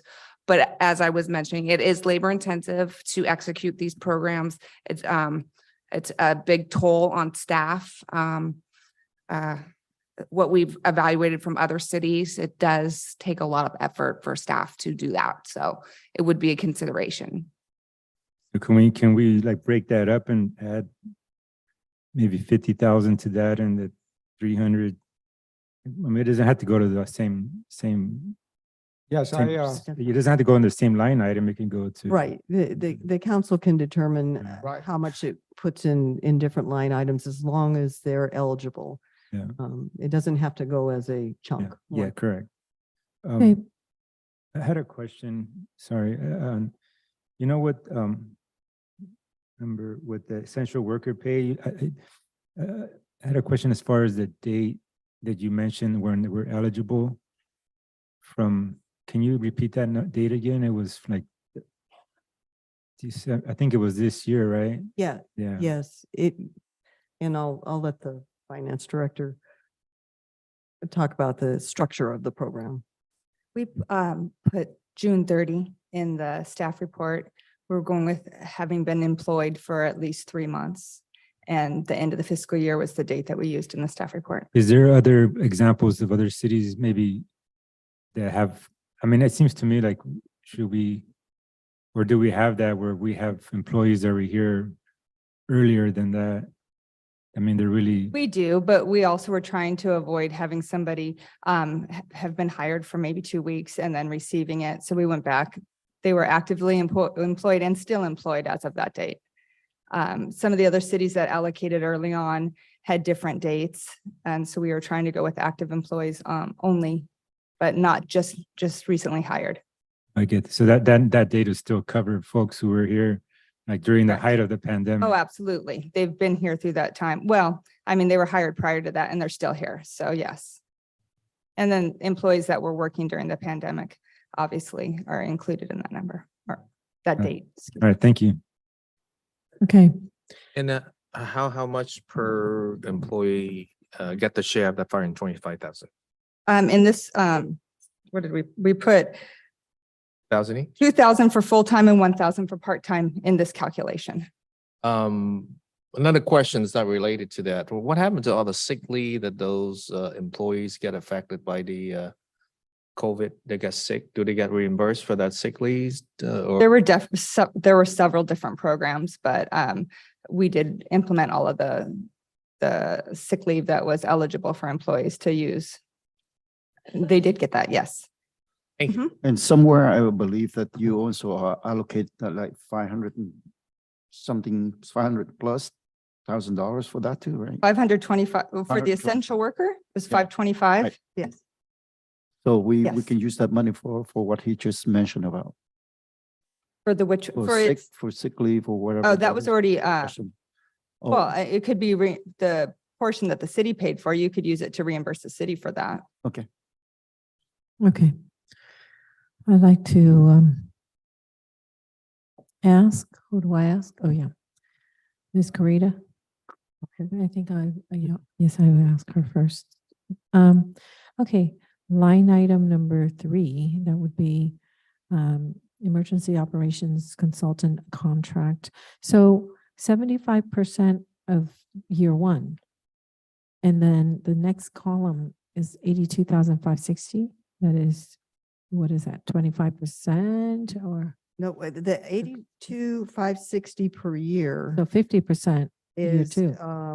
50% of year, it was 75 of year 1, 50% of year 2, 25 of year 3, and nothing in year 4. So basically year 3 and year 4, you're going to be hitting the general plans. Yeah, because this was supposed to be related to COVID, so it was just assumed that it would gradually be less and less COVID related and then Yeah, additional. I understand that. So then year 3, you still have 25%. Right, And then year 4, you have 0. right. So it only makes sense that you budget year 3 in here. Do you see what I'm saying? I'm not following. Because, okay, so you've got 82,560, and that's for year 2. 82,560 is what the department said was for Year 2. the annual costs. Yeah, That's year the, 2. it just annual, every year they're between ARPA and the general fund, we're paying 82,000. ARPA's contribution will be 75% in the first year, and the general fund will pay 25%. In the second year, both funds will pay 50%, and in the third year, the general fund will pay 75%, and the ARPA fund would pay 25%, and then it would go on to being actually a general fund But obligation. did you already budget the part that ARPA funds to pay? It's already here? You're This is a deducting it? proposal to be in, yes. Okay, all right. I just want to make sure. Okay. And then the other thing is, because it says that we only need to obligate the funds by December 31st, 2024. Right. And we're 2022. And Right. expend them by December 31st, 2026. And here we are trying to spend them down to the penny. So we don't necessarily need to do that. I mean, there are things that's going to come up. What we're proposing, it'll be the funding will be allocated if it turns out that through the years we find we don't spend all the money in one place, then the budget could be adjusted so that it can go from one program to another. But that's where we would initiate the allocation. If we budget it, then we tend to spend it. That's what it is. Item. Yep. And what I want to see is that because this program is supposed to be for, to address the economic impact of the pandemic from its operations, programs, and projects in order to lay the foundation for the community's strong recovery. So I mean, we should be seeing dollars, we should be making money, thinking of ways. So the part that I know that we're not going to use ARPA funds to do that directly, but here's number 16. Okay. I know that we initially said that we would spend or allocate marketing and branding program for Little Saigon 100,000. So I see everything is higher than that very important line item. So rather than, branding and marketing for, and I don't know if we even spent that money. Have we spent on the consultant and all that? How much have we spent so far? You haven't? The blueprint? Well, The second blueprint? so we Is that have part of it? So the blueprint, that was a separate expenditure. Okay. That's not part of this 100,000. So Okay. as part of the blueprint, the expectation is that we're going to be implementing marketing and branding per the blueprint. This is part of that, which is aimed at helping those businesses in Little Saigon be successful. Okay. Then, Updated. okay, that's good. But I don't want it to limit to just Little Saigon. So it should be all city inclusive. And I want this program to be, I want to allocate more money towards that. So you figure out where that's going to come from. So, I know that Garden Grove has the Go Big, the economic development plan. And we, do you know what I'm talking about? The Go Big program. Okay. So we should figure out the full outreach program like Garden Grove and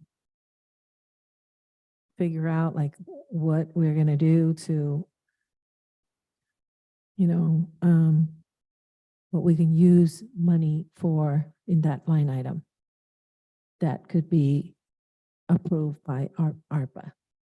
Okay, so if we say for Little Saigon and everything is Little Saigon, well, yeah, it looks like we're like spending on everything else a lot higher than that line item. That's, to me, it's very important. Okay, so I'd like more money for that purpose. So under community assistance, number 14 again, can we modify to have like food and whatever you call help the poor people? Not only food regarding to food, but Utility assistance? Yeah, whatever that is, because during the pandemic, they do affect because of that. So, I think we should, my motion, I go ahead and put the motion in it. My motion is to put $150,000, at least $150,000 into item number 14, and make sure that we modify food with others, utilities or, other need for the seniors or for the people who need that help. can you, like you were mentioning earlier about the labor intensive, is Yeah, I that was something gonna that say we that. can be accomplished? I mean, we don't want to put something there if it's not gonna, we're not gonna be able to, it's not I'm attainable. confident we can make that work.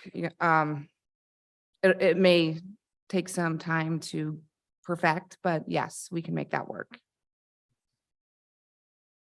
And And that motion? but what about the remaining? So that's, If it's an adding 150,000 of the 350, then there's still 200 that would be can you, unallocated. can we add to your motion to put it in the remaining 250 into the parks? I have a question for staff, for the school safety, is that still, I'm sorry. for the school safety, is that still, qualify for this funding? Yes. Would it be like an SRO? Is that, would it? No, I asking the chief, I mean, the issue of school safety, is that still be qualified for this kind of? So for our ARPA, schools received ARPA funds as well. And their ARPA funds are absolutely, they're able to use to offset costs of, say, an SRO. Okay, you are an expert, so how much more that you believe that you really need in order to achieve your duty? For A school- SRO or HLO? Yes. Or either, Yeah. I would say, right now we are short HLOs. They're grossly outnumbered.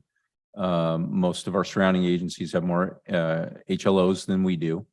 I would say that that is something we would definitely be interested in. SROs, I believe, are should be funded by the school districts by their ARPA funds. Okay, I got do it. think that is their responsibility. Okay, so we don't need to use our for that reason. Correct. Okay, got it. Okay. HLOs are the city's responsibility. Right, We have okay, no one got it. else that can Okay, fund that. all right, okay. So how much more money we have left? Yeah. Just for clarification, 200. was it 150, Um, add 150, or should it be? Let me modify that a little bit. Vice Mayor Menzo, I know that you were thinking of the rest, the balance is going to the park, but we have, I believe that we allocate like 4.3. $40,300,000 there already. That's a lot. It's a lot, So yeah. if, I don't mind to offset the balance to the park. But if that's the case, I think that the food resolution. It's a good one. resiliency, and also that we can probably increase that. Can I move that to like Well, can, 250 and then another 150 that go into the park? well, That let- way, we got to ask our professionals first. Can Yeah. we, So I have a question for the chief real quick. so we have, how much you- more do we you- have left? $200,000? Okay, so wait, hold on a second. Okay. So, Good. we're getting a little happy with this Yeah, yeah. 350,000 right now. So the reality is you don't have to make a decision on that 350 right now. It's just Yeah, based on, yeah. based on all of the recommendations and the discussion from the last discussion. We made some adjustments. It resulted in this 350, but if they're like food resiliency, for example, right? We brought it back in, 2021, in the fall of 2021, that we wanted to make food resiliency a priority in this. But in terms of like the amount, times have changed between what a food resiliency program would cost back then versus what it would be now. I would say it would be beneficial for us to take a look at what, if you were going to expand it, what that would even look like and how much more that would really take. Because we can allocate whatever you want out of this, but if the program itself exceeds or doesn't exceed, then, or, if it needs more money or less money, it would be, we just wouldn't have that gauge, right? So right now the food resiliency program included, the senior meals. There's a point of reimbursement between when we finished Meals on Wheels and the senior center program reopening. There's a point of that's a reimbursement. The rest of the funds would go toward a program, which could include gift cards. It can, the trolley. So those are things that we would look into what that extra cost would be. Can I? And same with the park, right? Like 350,000. If we're only going to allocate 100,000 to the park, what could we What kind really, of 100 yeah, what- right. what's What gonna could we buy? What's gonna really buy? do? Yeah. Right. Can you explain a little bit more about the food resiliency programs for, I understand for the seniors, we've been doing that, I know, but for the poor people, how are you doing that? It would be very, People. well, we're not doing it. I mean, we are doing it on the trolley, some food boxes. We would expand that, obviously. And some of those needs and resources have changed. So back when we started this discussion, that need was much greater. You know, seniors weren't leaving their homes. That need, we weren't open the senior center. Their meals weren't there. So those needs have changed. Same with utility bill assistance. There's lots of resources out there now. So those are all things to consider as well. Obviously, with inflation and the cost of everything is great. So the need is still there, but it looks a little different than it did a year and a half, 2 years ago when we were in the thick of it. Think of it, yeah. Well, I'm going to speak up and I'm going to say that I'd like staff to come back with the go big like Garden Grove and let us know how much that would cost. Because as I said, line item number 16 is quite low. We need to focus on, because we're allowed to use ARPA funds for such expense and it should be all city inclusive. So I'm going to ask staff to give us a number, bring it back, and we could figure out Yeah, and what also is we that can the- do before we. The firm up. eligibility is the factor in there as well. Well, let's just, for now, I think, let's not get excited. I hear we're all getting excited. Let's just leave the 350 and then deal with, allocate it at a later time. Yep, Can do that. we really have like Can- 3 can we years, add- can three we and a add half another years. $1,000 to the essential worker payment? I think that one's fine for now with that. Yeah, Yeah, we're good there. Well, why don't staff, just to collect the ideas and, just to gather the ideas and then come back later on with the, What is the appropriation. motion now? The motion now is. we need a to- motion. I move Don't need a to, motion. No, I you're move to approve these items and, just the balance, we will deal with later. Yeah, Second. I second it. Right, good. So we have the motion and second as recommended by Vice Mayor Nguyen and second by Vice Mayor. Thank you. So that motion was made by Councilmember Nguyen, seconded by by Vice Mayor Monzo. And that is to approve currently the proposals for the ARPA funds with the direction provided and amend and increase the budget in the account number 231-21500 by 17,348. Excuse me, $17,348,519. Councilmember Doe? Thank you. Councilmember Ho? Yes, Councilmember Nguyen? Yes. Vice Mayor Monzo? Yes. Mayor Ta? Yes. Thank you. Motion carries. Thank you. All right, item 5.4, resolution adopting revised position classification and executive employee compensation plan for city clerk. Want to do a staff motion report for on it? this one? Do you want a report? Do you need a report? Would you like I- a report? No. Would you like? We want you to earn your keep, so let's do it. All right, so I motion to approve. second, all right, so the motion was made by Vice Mayor and second by Councilmember Nguyen.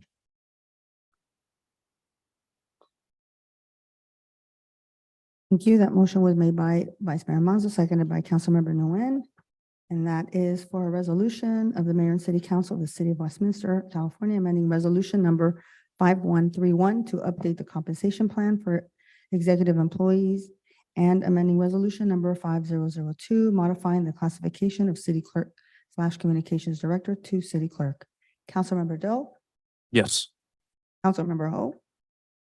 just have a quick question. Would that mean that we would take away the premium earned by the city clerk position to be the communications specialist? or what? So just to kind of give a little backstory on the position before. So once upon a time, when I used to be the city clerk, Not upon a time. when I used to be the city clerk, after the previous city manager and assistant city manager both left, I pitched a need for communications in the city because we had zero presence for communications at City Hall. And so I took that on. I was also, my position was also, interestingly enough, at a level that was not comparable as a director, as in there were managers that were compensated more than myself as a director. And in order to bring that position to be equitable as a director, we added the communications director on. So essentially, it was to make the city clerk position comparable, but adding on an entire new position as well. It doesn't seem like a very fair thing. So you just gave you more work to do more. I actually loved communications. And so I volunteered myself in that capacity. I really did enjoy it. I still enjoy it. The situation as it is now is, so leaving the position where it is makes it competitive. So leaving the pay as it is right now makes the position competitive and comparable. We checked it with our comp study. And so it's in line with that. We would be taking away the communications portion of it. I've been holding on to that oversight anyway, the last year or so, even though I vacated the clerk position. But it would ensure that when we go into a recruitment for the clerk position, that it would be competitive. And by taking the communications director portion out of it, it makes it, I wouldn't say easier, but it makes the pool competitive for clerks because you don't have a lot of clerks that double up as communications directors. So, Okay. yeah. Thank you. So yes, go ahead. Thank you. Vice Mayor Monzo, Yes. Mayor Todd.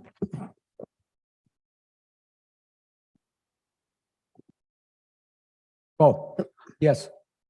Thank you. Motion carries 5-0. Thank you.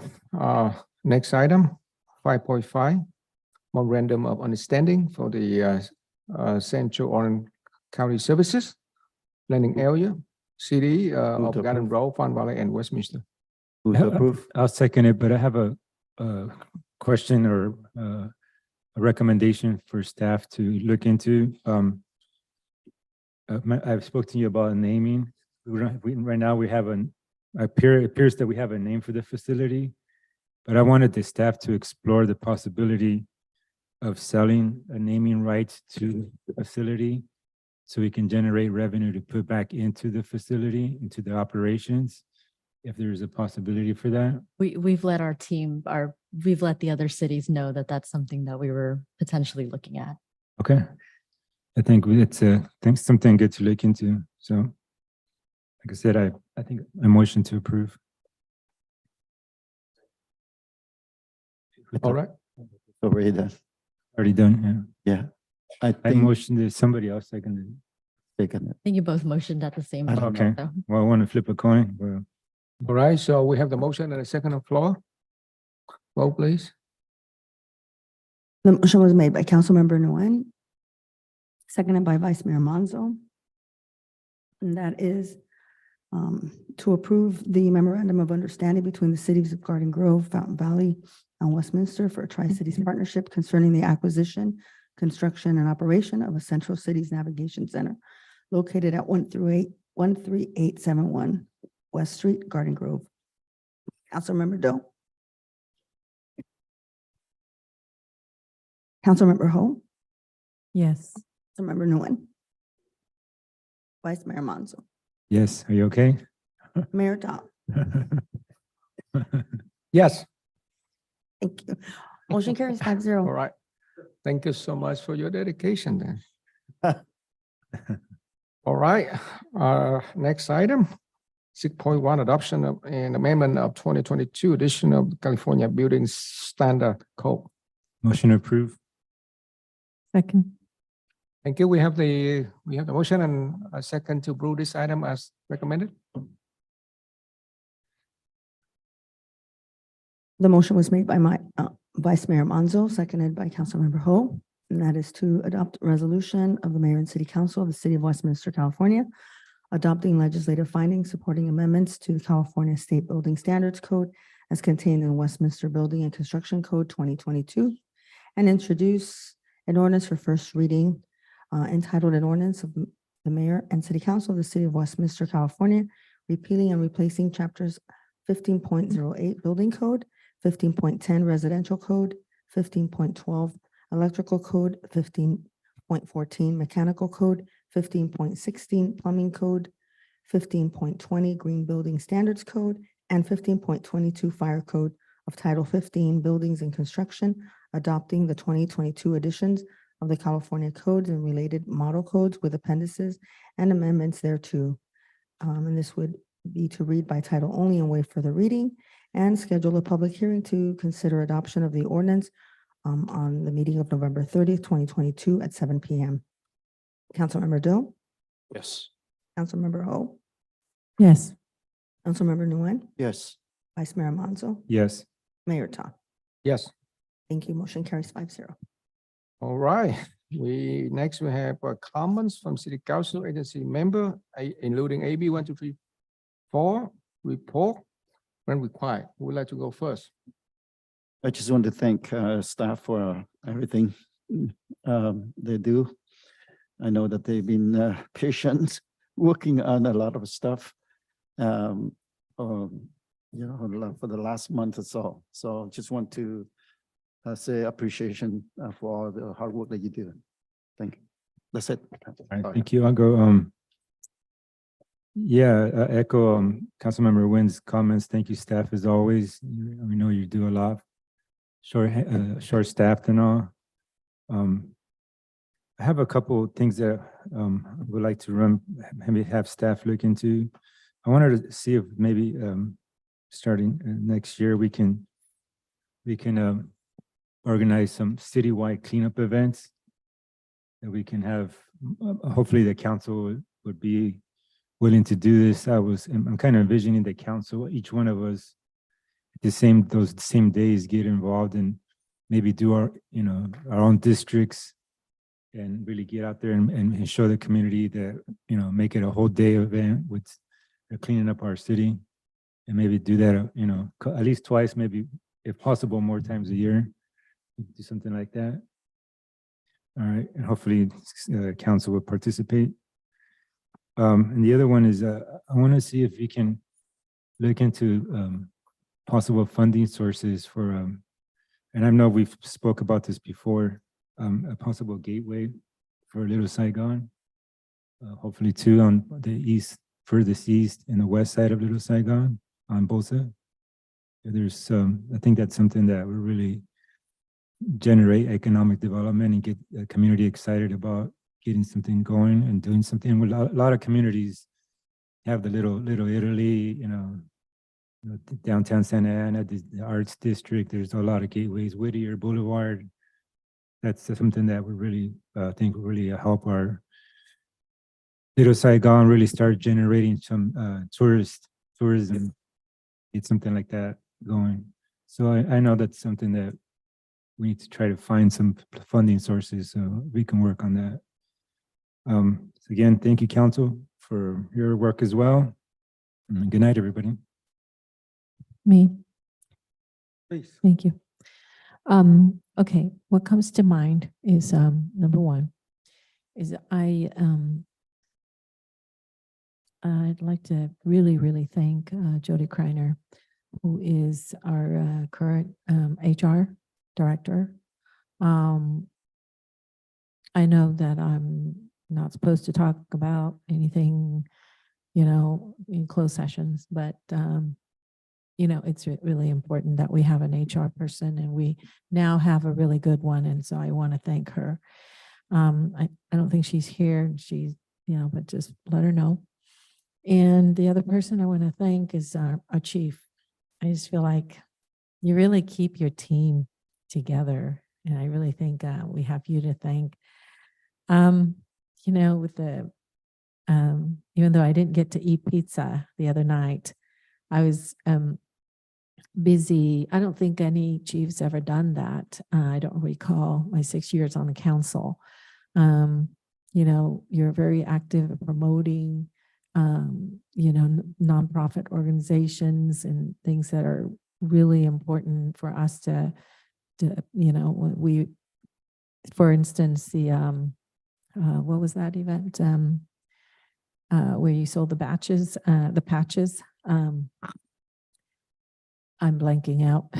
The pink patches and Pink pizza. patch. Yeah, and so, and that was in honor of Breast Cancer Awareness Month, and now this, and so I'm like, okay, I have seen. I mean, I don't know how you do it. It's just that, you know, you every day you gotta fight crimes, and then, you know, you do that in addition to you know, fighting crimes, and you do such a great job.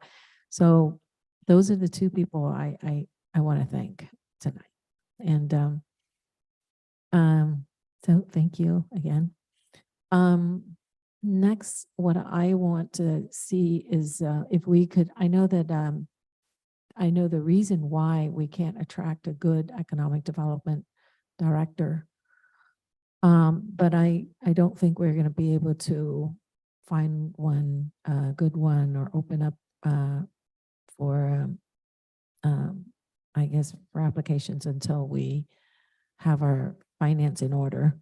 But if we could like put that on the agenda or do whatever we have to do to start looking ASAP, or as soon as we can, as soon as, you know, whenever you think is good, I'd say in the next month or so, that would be great, because we have to have a good economic development director, and we don't have one. We haven't had one in years. So I don't believe our city manager has to do all that, although I do appreciate you for doing everything, for doing all that. But, you know, one person cannot do it all. So it's only fair, but whenever is the right time, yeah, let's get that person on board. Thank you. All right, Councilmember Doe. You know, it's only a couple of weeks before the election. It's been, time flies. I mean, 4 years, just like a blink of an eye when we having fun. So at least we we were on Zoom for what, 2 years, year and a half at least. Okay, so you know, it's just a great journey for me. I mean, and get to the end of my 4-year term, and I have nothing but gratitude. It's a very enjoyable journey. Again, thank you, city staff. You know, thank you for all you've done. I understand that it's just been, you know, doing more with less, and you know, both the city hall and the PD, we still carry out our duty in taking care of business with little resources, especially manpower. So I just want to recognize that, and it's been a great journey. So far so good, and I have nothing but gratitude. So thank you very much. Have a good night. All right, I want to thank everyone for your patience. And last week I had an opportunity to participate the grand opening of our affordable housing project, Westminster Crossing, along with 2 council members, and really want to thank our city staff. That is a really beautiful project, affordable housing. I think that a lot of residents really appreciate that project. That means that our city council, we work with other agencies. We've been partnering with other agencies, and really appreciate our staff. You are really dedicated. Really appreciate that, and I hope everyone doing well. I want to thank staff. I want to thank city council, and I want to thank our city manager. Before the meeting, our city manager told me that she predicted that the meeting would last up to 11, and she was right. She right, okay. 11 o'clock. 11 o'clock, yeah. Okay. All right, so with that, the next meeting will be on Wednesday, November 9th, 2022, 7 p.m. Adjourn. Vote yes on why.